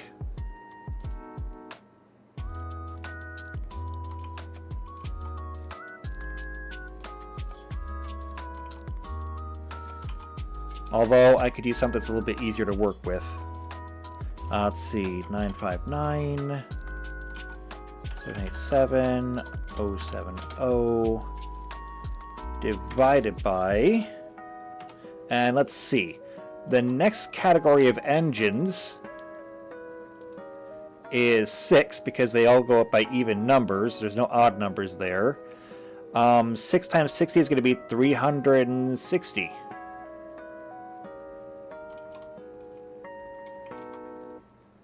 So divided by 360,000 would come out to 42,000 hours.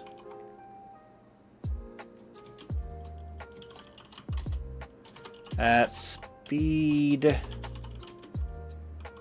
6, it's going to be 42,000 hours.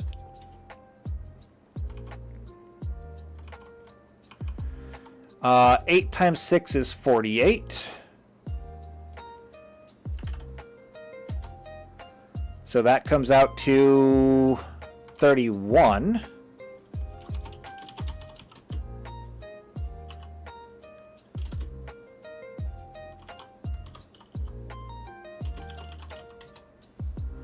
Next we have at speed 10.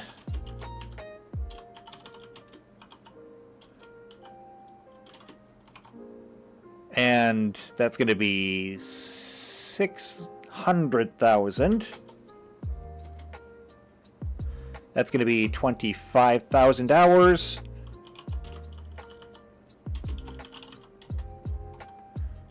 At speed 12. 6 times 12 is 72. Add 4 zeros.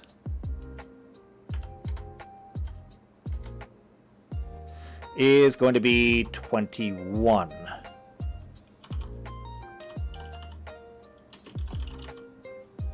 Perfect. So we now have the transit time from the star to the Mandeville point at the various speeds. Now, let me translate that into days. So 62,000 divided by 24 is a long time. Divided by 365 is 7 years. By the way, did I ever mention that the scale of Warhammer 40k is kind of insane? 42,000 hours divided by 24 divided by 365 is 4.7 years.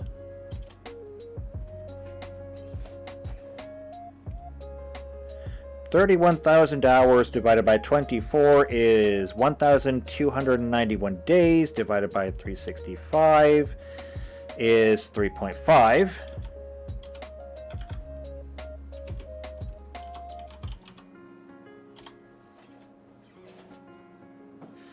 Let's see, at speed 10, that's 25,000 hours divided by 24 divided by 365 is 2.8 years. And at speed 12. That is 21,000 hours divided by 24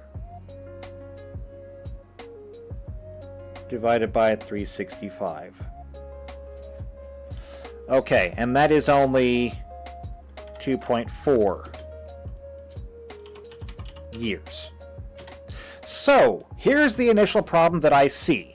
It is going to take us literal years, based on the engine speeds, to get to the Mandeville point. This does not work. Obviously, this does not work. So what we're going to need to do here is we're going to need to make a blanket adjustment across the board. And I think I know how to do it. I think I know how to do it, and I think I know how to do it that is still going to keep the consistency of the lore along with the balance of the game. And what we're going to do is we're going to go back to vehicles. So when we go back to the Eldar vehicles, because I think this is where we really started doing this. What we had here is every vehicle has an acceleration. And because of that acceleration, they have a speed increment, they have a full speed, and they have a maximum speed. And I don't believe that these are the same. So, every, at full speed, that is 135 feet per turn. And PC Unicorn says time dilation? I'm not even getting into time dilation.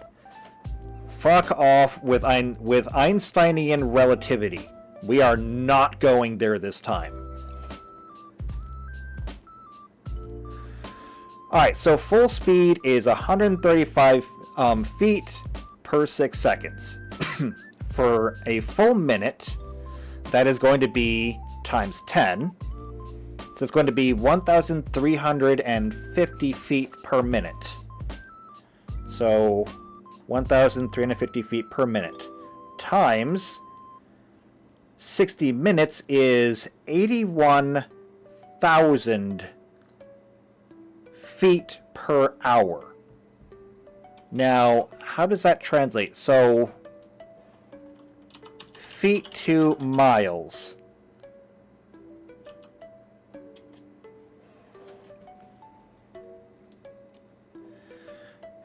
$81,000 feet is the equivalent of only 15 miles an hour. 81,000 feet per hour is the equivalent of 15 miles per hour. So, that means that even at full speed in combat, this Lynx super heavy grav tank in combat is traveling at only about 15 miles an hour, which makes sense. Because you could not have combat while traveling at full speed. I mean, to just make a broken example out of it, imagine if you were riding shotgun literally in the passenger seat of a Bugatti, which has a maximum speed of, I think 220 miles an hour. You could not hit anything if you were traveling at 220 miles an hour. If you were trying to to do combat from a Bugatti, you would need to slow down. That means that if I was going to, say, multiply that by 10 and just say that in combat you were only traveling at 1/10 the speed, then I could divide all of these by 10, and that would be the new transit time out of combat, which would make this 0.7 years, 0.47 years, 0.35 years, 0.28 years, 0.24 years. I'm not sure if that's good enough, though. Because 0.7 years...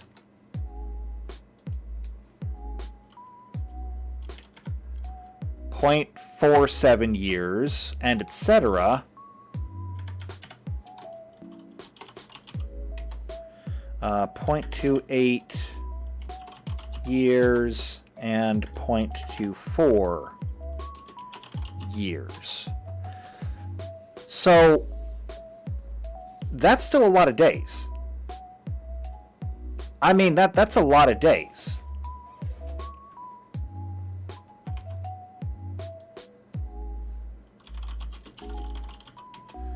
A days to year calendar. How about this? I didn't know such a thing even existed, but here we go. 0.24. This is... let's go ahead and just round. 88 days. Let me just go up to the top here. 0.7. This is 255 days.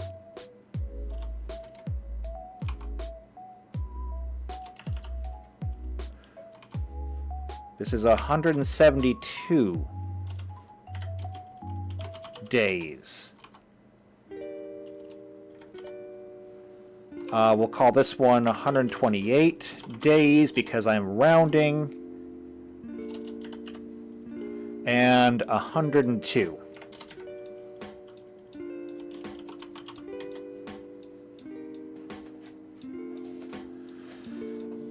That is still a lot of time. That is still a lot of time for my players to be sitting there doing nothing. And JP says, don't round it, square it. I don't think I can do that. Although, honestly, squaring it might not be the worst thing in the world. What would happen if I were to square root these things? So, I just divided that by 10. If I divide it by 100, and just said that you can travel 100 times the speed, now we're moving the decimal point one more over.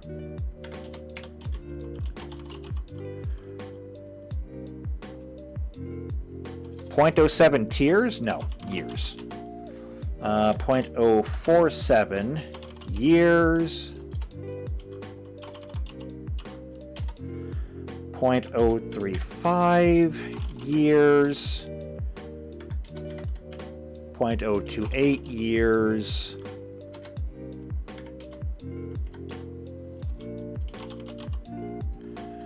Alright, let's see what that does for us. So we're now moving to a factor of 100. 0.07 is... Well, honestly, I'm just moving a decimal point over on the days here. So this is going to be 26 days. 17 days. We'll round up on this one, call that 13 days. 10 days. And 9 days. That is actually much more reasonable.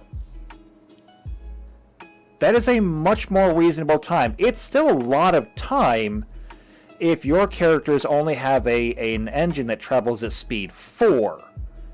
I mean, that's almost a month of doing basically nothing unless you get attacked by something or run into some kind of, whatever. Because, keep in mind that this is all time that will be spent inside the solar system.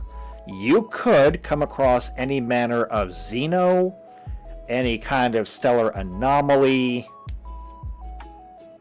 I think this actually kind of works.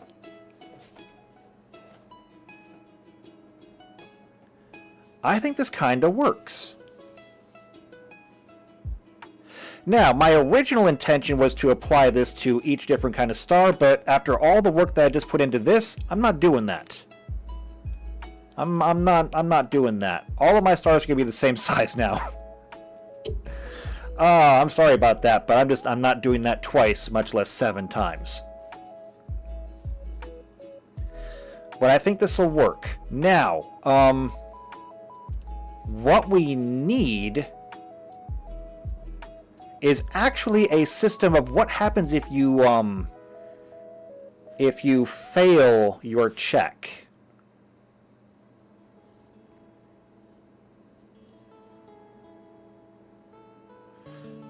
So here's what I think we're going to have to do. I'm going to take this, I'm going to move it down, because I'm going to need a little bit of room here to work. So what's going to happen here is we need a failure condition. So failure by 5 or less, recheck. If failure on second check,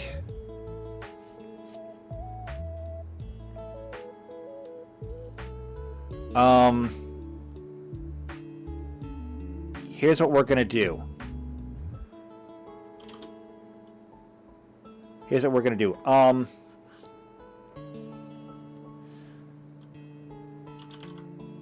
Ship. Let's see.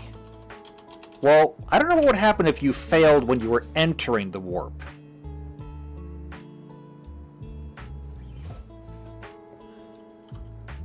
Actually, we'll need 2 of this. So, consult the appropriate table. So, let's start with the easiest one. Let's see. Exiting the warp. And this is going to be a 1d8, I believe.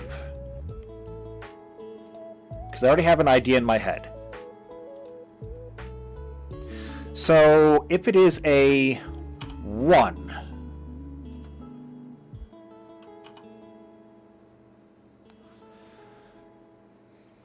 So if it's a 1, you will...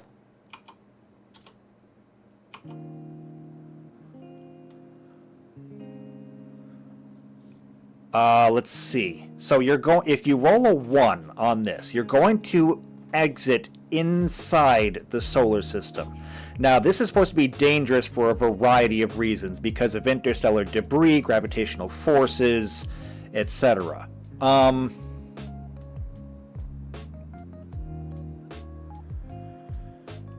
How do we want to do this?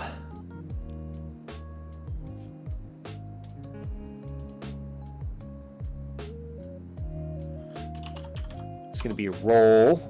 That's going to be a 1. First off is going to be distance off course. And the distance off course is going to be...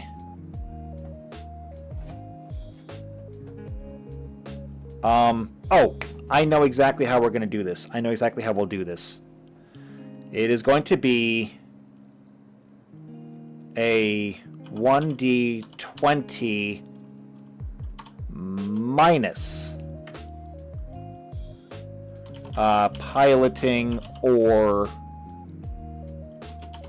psychic power. All right, this is my standard. So that means that your piloting save could actually save you if you roll well on your last ditch effort here.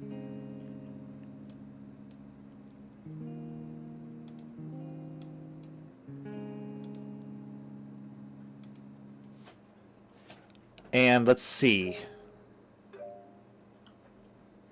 The consequences for this.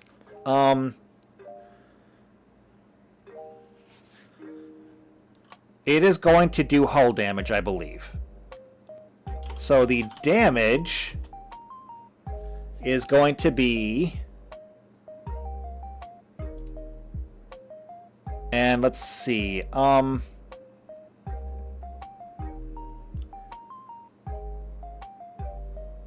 The distance off course we're going to measure in days. Okay, we're going to measure this in days. So because that's what we have down here, everything is being measured in days of travel. So this is going to subtract days of travel from you.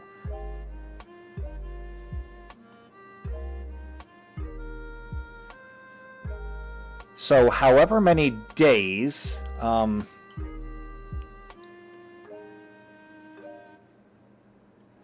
you land inside, that is going to be how many fewer days you have to travel. The damage is going to be... I'm going to go ahead and say... 1d6 per day that you land inside the solar system. So that means that if you rolled a 1, and then you rolled your 1d20 minus piloting or psychic power, let's say that you rolled really high, like we'll take Sha'al for example. Let's say that Sha'al rolled a 19, but Sha'al only has a 10 in piloting. So it'll be a 19 minus 10, which means that Sha'al is going to land 9 days inside. Which, by the way, if the engines are at speed 12, that means that, technically speaking, you've landed pretty much exactly where you wanted to be. I mean, not where you wanted to end up, not necessarily where you wanted to be. But it also means that the ship would then take 9d6 worth of damage.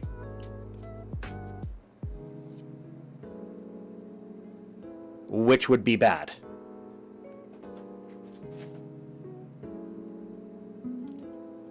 Okay, and because we need to go all the way around, we're using 8 cardinal directions here.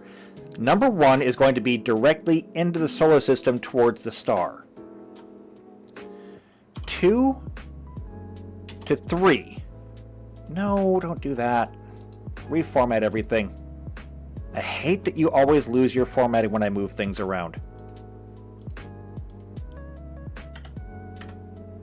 2 to 3.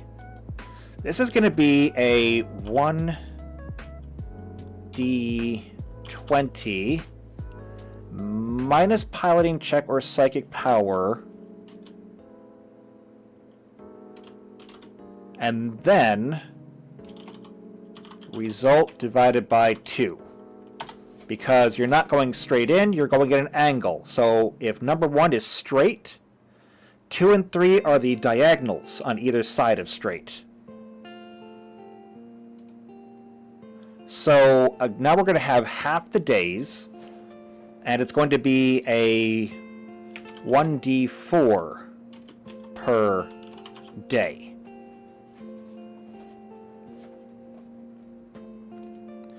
All right.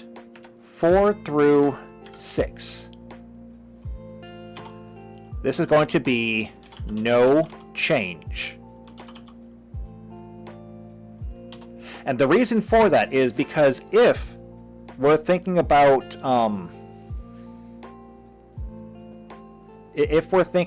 where we're landing, 4 and 6, and technically 5, are going to be literally in the same line as where we wanted to land.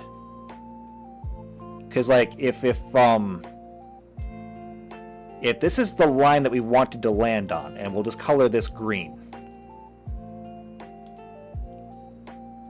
then this is going to be 1, 2, 3, 4, 5, 6, 7, 8, 9.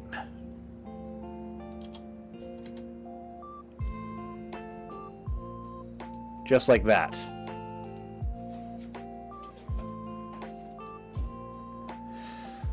Alright. Now, that moves us to 7 and 9. Well, 7 and 8, I guess. Because I guess technically this will be 9. This one will be 8.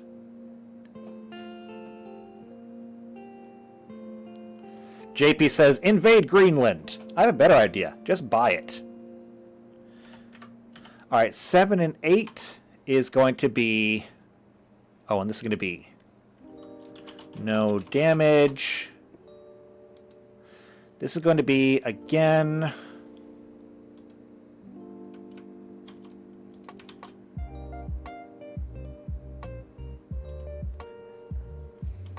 So, 7 and 8 are going to be the same thing. It's going to be 1d20 minus piloting or psychic power. Divide the result by 2. However, this is going to be add days. And 9.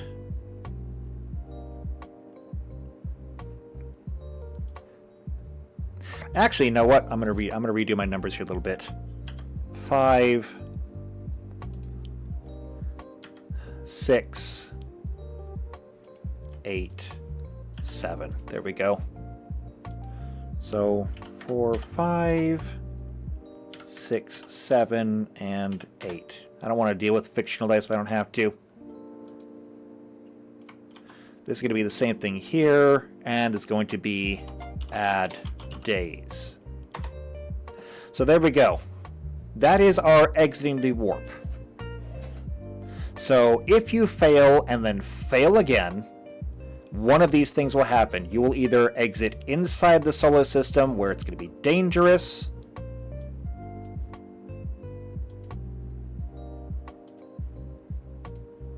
and you're going to start taking damage, or you can end up back here where, technically speaking, everything is fine, but now you have to travel extra distance. So even if you did have that fancy speed 12, if Sha'al was to roll a 19, that's going to be an extra 9 days of travel.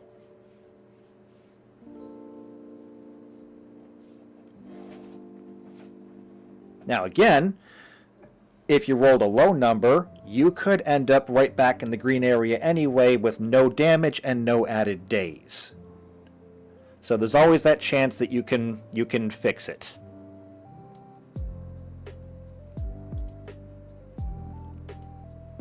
But what about entering the warp?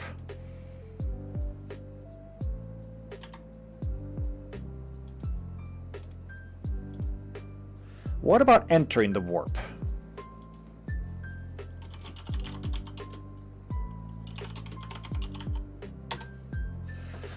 So this is not a matter of necessarily it's not a matter of necessarily how far or where you land, because it's all about where you're exiting. Instead, what we're going to need is a DC check to enter the warp. So you already need a piloting check to navigate the warp. What this is going to be is it's going to be additional. We already know that you need to reach the Mandeville point, the Mandeville radius, it should say. And that's going to take a certain number of days depending on how quick your engine is. So for entering the warp, I think it's going to be this. This is going to be a piloting or psychic power versus DC. The DC is going to be 15 plus 1 per day remaining.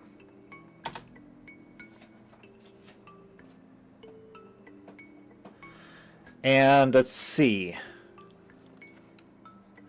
If we want to assume that stellar density and gravitational forces fall off over time, this is going to be on fail 1d6 damage per day remaining. Okay, there we go. So you can start up your jump whenever you want. Okay, it's up to you. You do you. However, you run the risk. Like, let's say you have a speed 4 engine and it's going to take you 26 days to reach the Mandeville point, the Mandeville radius. What if you don't want to wait that long? What if you just say, you know what? I'm going to punch it right now. And so you do so, and, well, I mean, DC 15 plus the number of days remaining, that's 15 plus 26. That's 41. So you could potentially take 46D or 41d6 of damage. That would destroy your ship instantly. Now, that being said, a DC 41 is high. But remember that psychic power versus DC. A sufficiently strong psyker could potentially make short work out of that. Like, it's out of range of an alpha class psyker at level 1. But a higher level psyker could do that. Like, the maximum a alpha level psyker could do at level 5, they go from D4s to D6s. 16 times 6 is 96. That 41 DC is half of that. As a matter of fact, you can't roll lower than 16, so minus 16 is 80. If I divide that by 2, that's 40. 40 plus 16 is 56. The average for a level 5 alpha class psyker is higher than the DC. And not by a small amount either. So that could be done.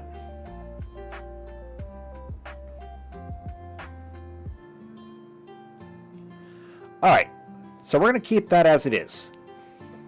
But there's one more thing that we have to go through before we can really call this done. And I'm not going to get into the webway because I don't think I need to. I really don't think I need to. The reason being that unless you're all playing Eldar, I don't think we'll need to bother with it. You may never actually experience it. So here's what we do need to look at. That is the actual ship. So for that, we are going to need a warp drive right here.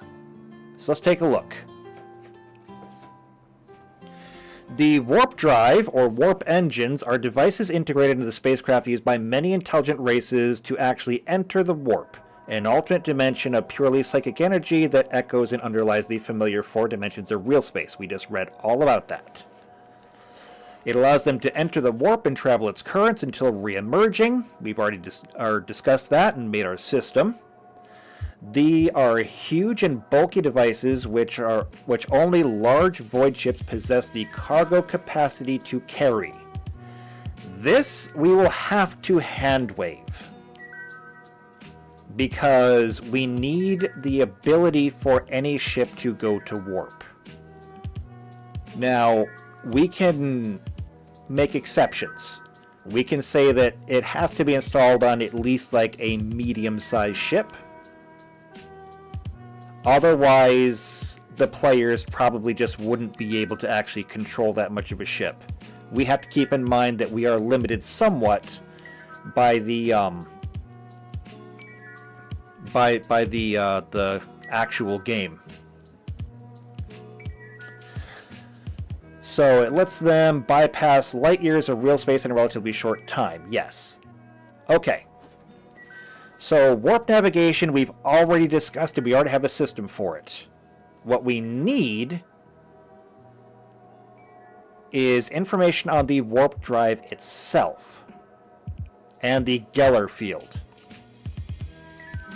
So the warp drive itself, we may not actually need information on. The warp drive itself is just that.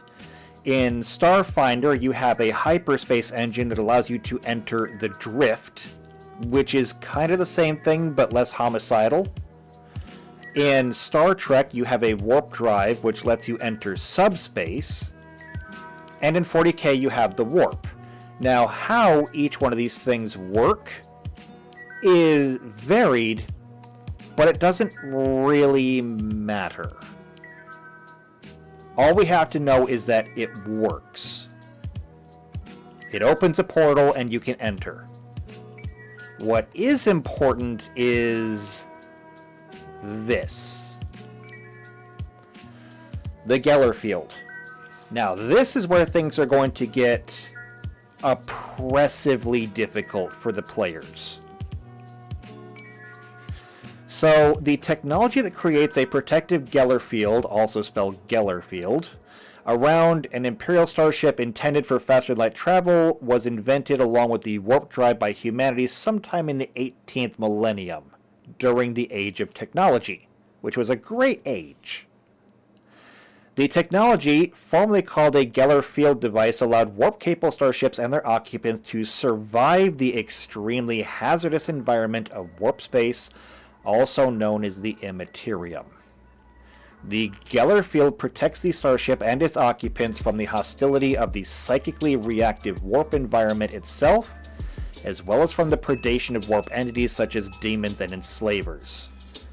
The device works by literally projecting a bubble of real space around the starship where the physical laws of space-time continued to function. The technological means by which this was accomplished seems to have changed over time. So there's all kinds of Geller field variants. We're going to look through them and see how best to kind of amalgamate them into a single system. So we'll start with the Imperium. The Geller field device emits an energetic invisible force field comprised of an unknown subatomic particle called a Geller field, which essentially maintains a bubble of real space-time around a starship traveling through the warp, using the power of its sublight drives after utilizing its warp drive to pierce the veil between the physical universe and the warp.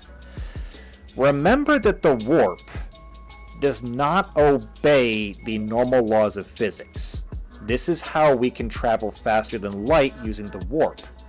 But because it doesn't obey the normal laws of physics, it also means that things like thermodynamics also no longer really apply, because without physics, you don't get thermodynamics. And as a matter of fact, without physics, you don't get structural mechanics. Or really any kind of mechanics at all, because all mechanical physics rely on static, unchanging environments. Now, we can measure how an environment changes. However, those changes are made due to a static set of rules. The closer you get to an object, the higher the mass and gravity, and thus the structural stress.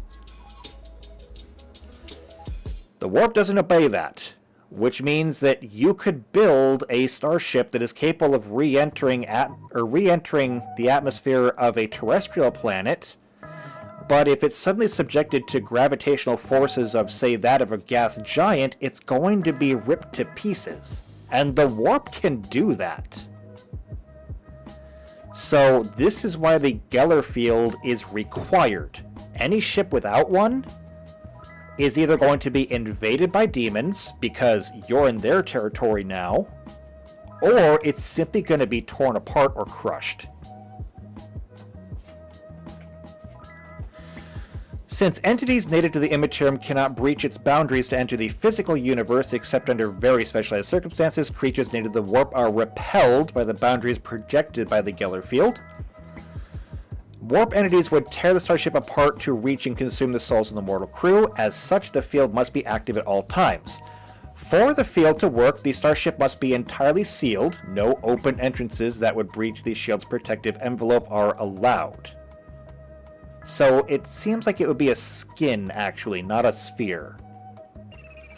The weakening, failure, or collapse of the Geller field while the starship is transiting through the warp would be completely disastrous, as was discovered by the crew of the Imperial frigate Einstein during its famous flight to Terra from the Battle of Isstvan III to tell the Emperor of Mankind of the betrayal of his favored son, Horus. By the time of the Great Crusade, the 30th millennium, some Geller field generators created their field of reality around a void ship from the dreams of a psyker kept in hibernating comatose state. In their coma, they psychically project the aura of normality around the ship, in which the physical laws of real space still apply. A void ship using this type of Geller field device effectively shields itself with the dreaming psyker's projections of reality, which serves as a bubble of real space that pushes back the immaterium for a time.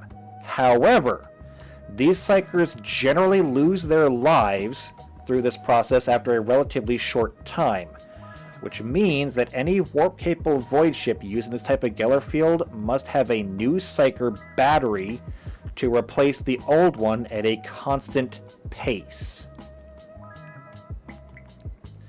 It must be noted that while efficient, a Geller field is by no means infallible. Indeed, one has been broken on many occasions to the great misfortune of a starship's crew and passenger.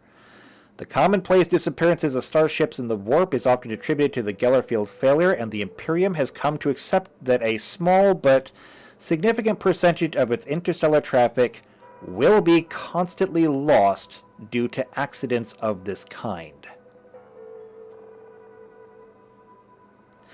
That's where it's going to become a problem, because if you got to use psyker batteries,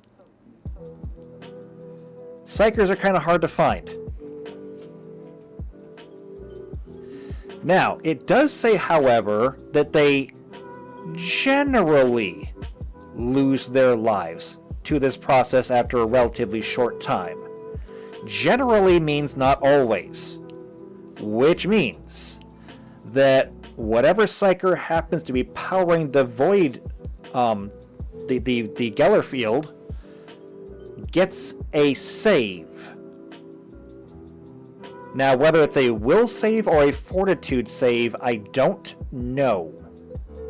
But they are entitled to a save, probably similar to any other endurance save that would increase over time.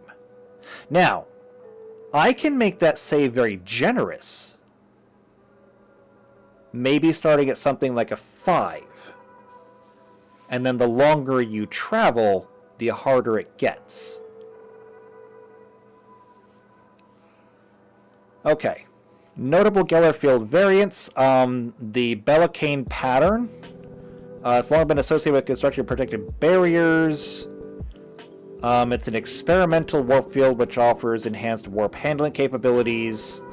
Unfortunately, it was prone to the inexplicable flicker during prolonged use, which would allow demonic entities to ingress to the vessel during warp transit, meaning that it is rarely used.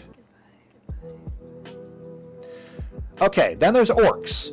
Orcs do not seem to generate a Geller field around their admittedly patchwork spacecraft, and their method of surviving transit through the warp unharmed is unknown. I know how they get through the warp. It's because demons stay the hell away from orcs. Demons break onto a human ship and it's a buffet. Demons break into an orc ship and the orcs think it's a buffet. Because look! People to play with! Spiky ones! It's probably safe to assume that other intelligent alien races have their own method of shielding their starships as they travel through the Immaterium, be it a variant of the Geller field or something else. Necrons do not travel through the warp at all when they use their unknown phase technology or dolmen gates. That's a new one on me. So they have no need for a Geller field. The Tyranids are kind of like the orcs, in which case the demons literally flee from them. However, they don't actually enter the warp at all. But the shadow in the warp literally drives all demons fleeing from it. So it says they use their bioships called narvals. Get it? Narval. To manipulate their intended destination's own gravity to compress real space into a type of gravitic transit corridor or wormhole, allowing them to cover vast different distances very quickly. This method grows far less efficient as they draw closer to their destination, extending that travel time by standard years or even solar decades. For the Tau, they make use of the ZFR Horizon Accelerator engine, also known informally as the ZFR drive, to cross interstellar space at close to the speed of light, utilizing the relativistic time dilation effects of such journeys to minimize the time experienced by a vessel's passengers in transit. As their vessels do remain wholly in real space and never actually cross the barrier, they don't need Geller fields. And that's it. So, honestly, the orcs travel the Immaterium, but the orcs scare the demons enough that the demons leave them alone. Which means that the only thing we need to worry about is going to be the Geller field generated by the Imperium of Man. Seeing as how that's probably what we're going to be using, that's what we need to make. So, Geller field and Imperial Warp Drive.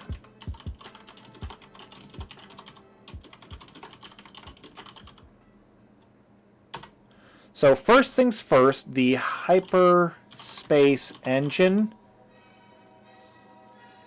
is, replaced by warp drive. And that's really all we need to know. And we're not even going to have different models of them because it's just a single warp drive.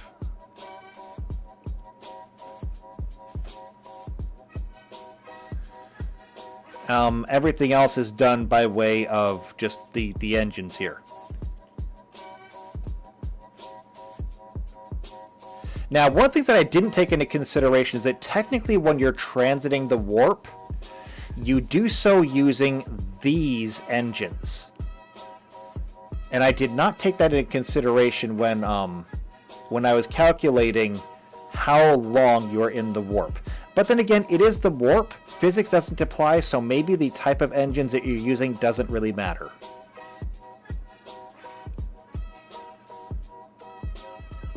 Okay, so now we have the Geller field. So the Geller field requires a Psyker. Now this could be a problem because if you don't have a Psyker in your party, you're going to have to find a Psyker. That could be difficult because it might mean that you end up stranded somewhere until you can find one. That could take a lot of time. So the Psyker must remain in, let's see, it's going to have to be a stasis pod of some kind. So stasis pod during warp travel.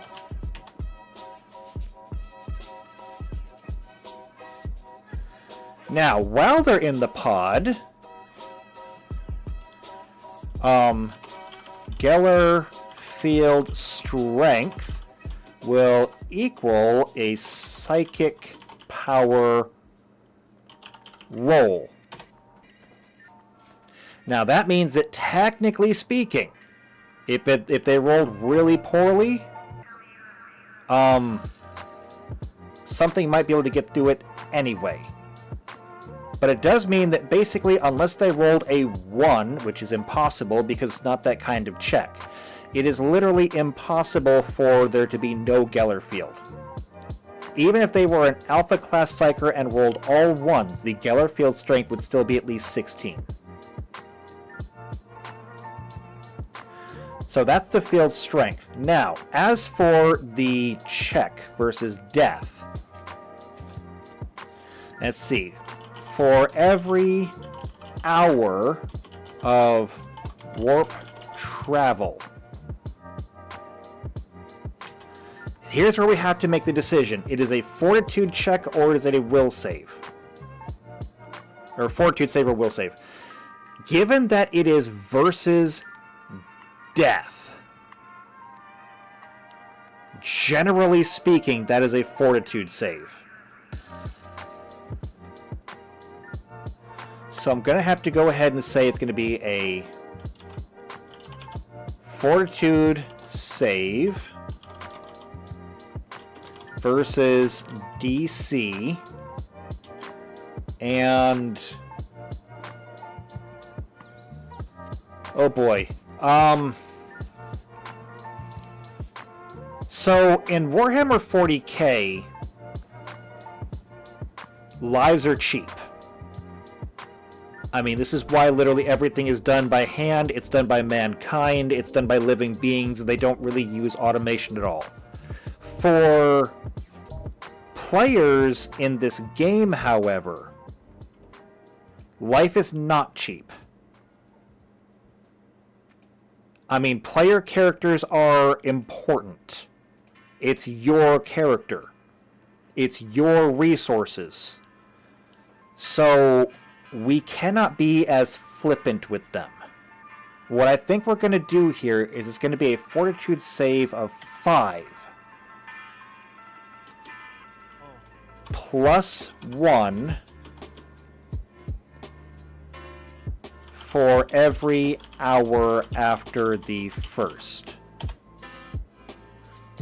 Now, given that a psyker is probably going to put most of their power or most of their points into wisdom and for their will save, it is incredibly probable that a psyker might have a really poor fortitude save. Now, that being said, even if you had a 0 in your fortitude save, which is unlikely, but even if you did, it is still a 75% chance of survival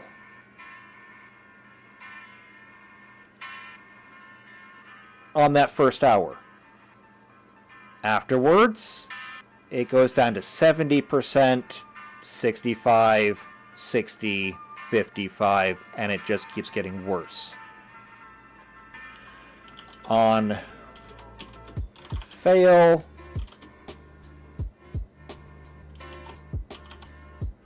psyker dies. And it's that simple. So if you can find a psyker somewhere and get them to come along on the ship, they can basically be your battery.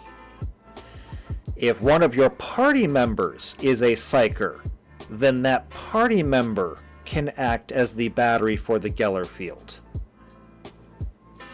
But there's always that chance.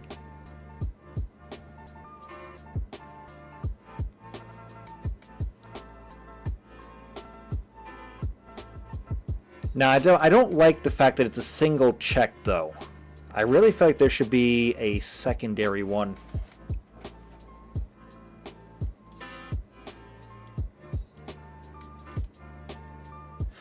Here's what I think I'm going to do.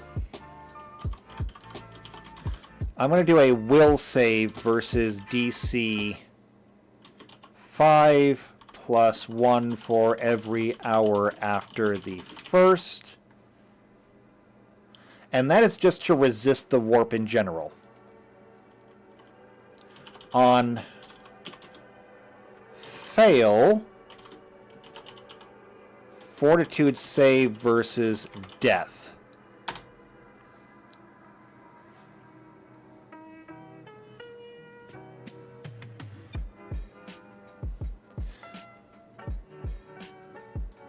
And then this one, let's see, on success,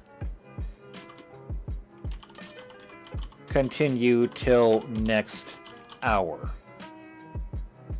at will save. There, I like that a lot better. It's not a single roll that determines whether or not you die. If you fail the will save, you have to make a fortitude save. Now you have a secondary chance to pull it back. If you fail the Fortitude save, I'm sorry, your character just wasn't meant to make it. I can only do so much. However, given that a Psyker's will save is probably going to be their stronger save, then this is going to work out well. So there we go. We have our Geller field. It's the only one that really matters because nobody else really transits the warp. The Eldar have the webway. They don't transit the warp. No one else does. So there we go. And it's probably going to be the way you're going to do it too, because otherwise, I don't know. I'll have to figure something out. But I think that's going to do it for the warp. So we have our warp DC calculator. Depending on the weather, depending on how far you're going, depending on how long you're going to be there. And honestly, the one thing that I do still need to calculate is how much real space-time happens. But that is on the GM side, and so you don't really need to worry about that. I can do that later, and you'll find out about that when the time comes. We know what happens where you pop out, or if you try to enter too soon. We didn't actually need the star generator, but we do know how long it'll take for you to get in there. I can actually delete these two columns.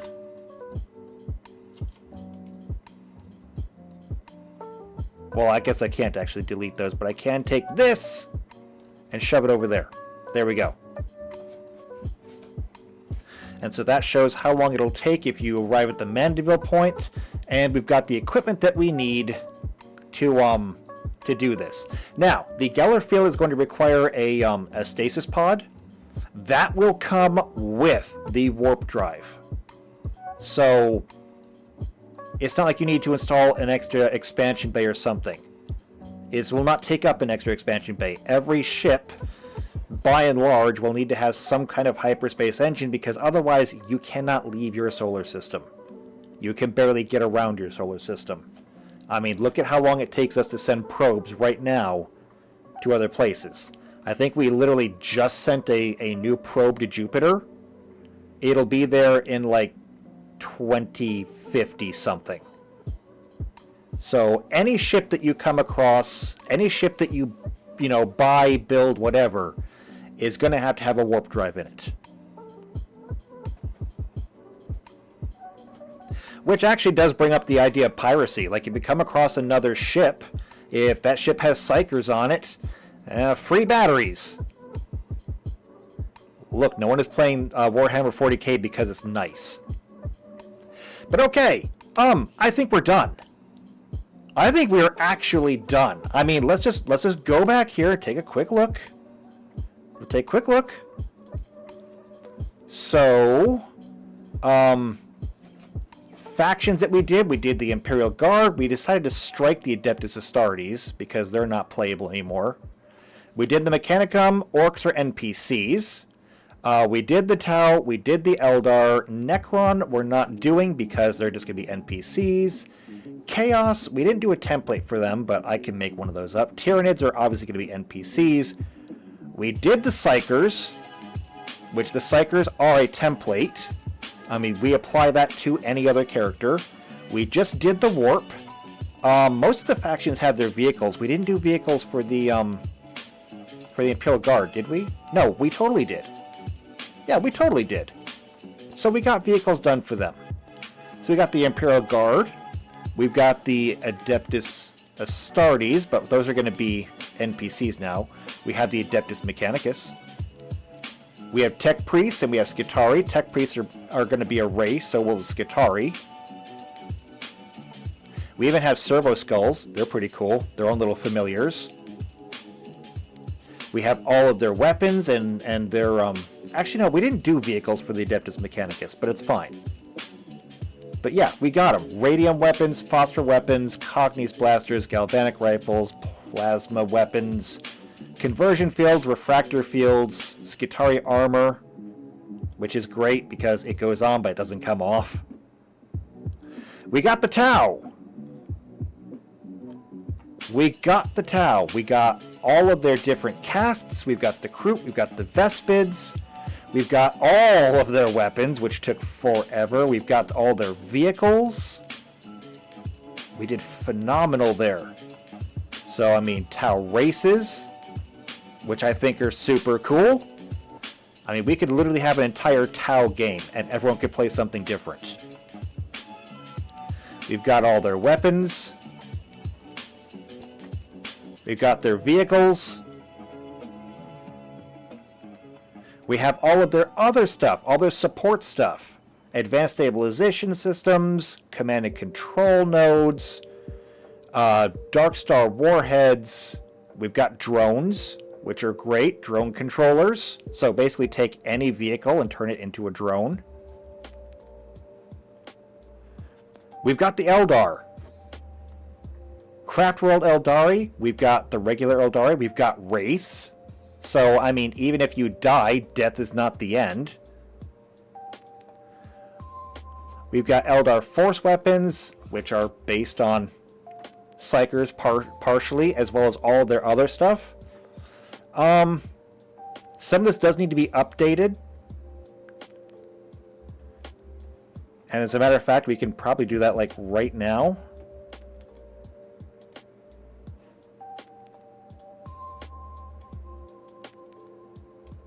So we can go copy and Eldar War Gear.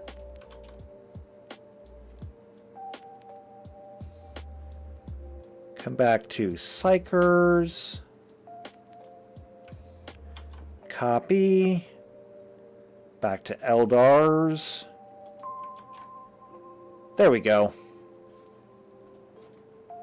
Which again, when you're rolling Eldar, you can't have anything in the orange or red. So yeah, they're all Psykers. Reroll if it's red or orange.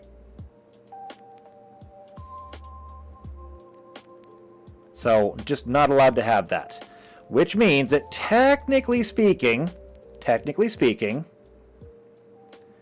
you could be an Eldar who rolls in the row category. I mean, that would suck for you, but it could technically happen. In fact, there's a really good chance of it happening, honestly. You're just not that psychically available. But, you know, anything else is possible. At least you get to re-roll. In fact, maybe I should make it so that you have to re-roll if you're in the yellow too. I don't know, what do you think? We did their vehicles though, which are good. We did the paths, and I love the paths. I think the paths are fantastic. I love everything about these. I really do. And then we did Psykers. I'm not going to go through the Psykers in detail because we've already been through so much of it. However, we have everything from throwing fireballs and shooting lightning to literally destroying a planet. We've got our pariahs who are going to make life miserable for anyone they're around. And now we've got the warp. I think we are finally at the point where I could literally sit down, write a campaign, and make this go. And I love it for this. This is amazing. This has been over a year in the making to fully convert the Warhammer lore into a Starfinder playable game. And I gotta say that after a year, I am proud, and I'm also ready to take a break. So, that is exactly what we're gonna do. I know we went late today, but I really wanted to finish this up. So I am going to put a bow on this one. This one's done. Warhammer 40k is done. And JP says a year? Yeah, hold on a second. Hold on. Let me go back to my live streams. Type in 40 And I'm going to sort inversely by date.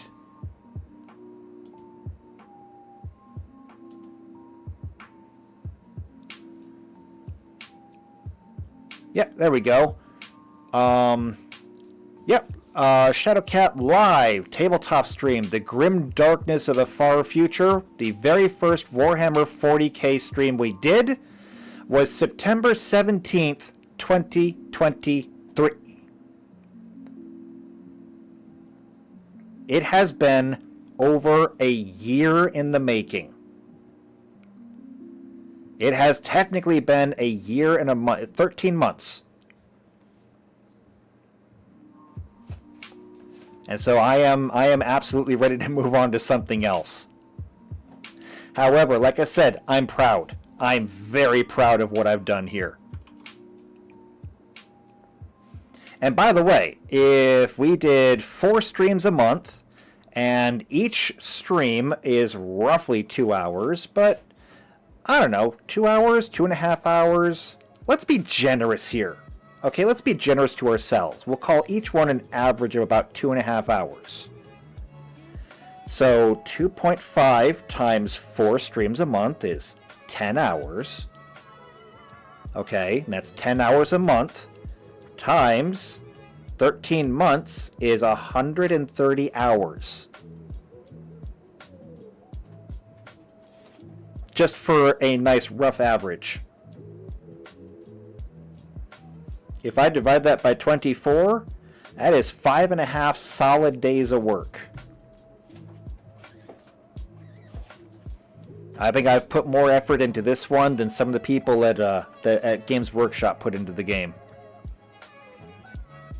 So, you know, if y'all are hiring, you wouldn't hire me anyway because I'd tell you how to do your jobs, and you wouldn't like that. So yeah, we're done. We're done, and we deserve all the pride that we feel right now. Because pride in what you are is a sin, but pride in what you've done is not. You are allowed to feel pride in what you have put together with your own hands. And that's what we've done. Alright, so with that, I am going to go ahead and I'm going to call things off here. So I've already picked out the next module that we are going to do. I've already done it. I don't know if I should say anything right now or not. Should I say it right now? Should I save it? Because I'm going to be taking a break. I need to go and do dog sitting for my sister while she is in Ireland. And so I'm going to be gone for a couple of weeks. When we get back, we will be able to pick up with a brand new series. And like I said, I've already got it picked out. Do you want to know? Should it be a surprise? What is it going to be, surprise or not? JP says tell us. Okay. I have decided that the next series is going to be Magic the Gathering. I am going to develop a conversion system for Pathfinder to make all characters planeswalkers.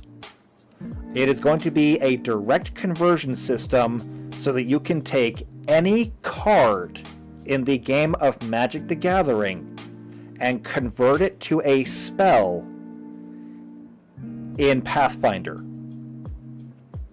We will need systems for planar travel. We will need systems for mana gathering. We will need systems for experience and spell casting. But we are going to convert the entirety of Magic the Gathering into a D20 tabletop game. So, if you're into Magic the Gathering and you want to see that, make sure you are subscribed. And if you liked Warhammer 40k and think we did a good job on that one, I hope you'll be back for that. Because as much time and effort and deliberation as I put into Warhammer 40k, I intend to do for Magic the Gathering as well as everything else going forward. So with that being said, though, I am going to go ahead and end it here. And JP says, Magic the Gathering, this will be all wizards all the time. Actually, the funny thing about that is it's not necessarily true. So, With Magic the Gathering, you're going to play a Planeswalker. However, what you do is going to depend entirely on you. Because in Magic the Gathering, there are cards called Equipment. And you will literally be able to equip them. Now, I know that when you're playing Magic the Gathering, they count as spells. However, there is no reason why in our game you can't find one of these equipments and just carry it with you. So if you found something like, say, just picking one that I'm familiar with, the Leonin Saber.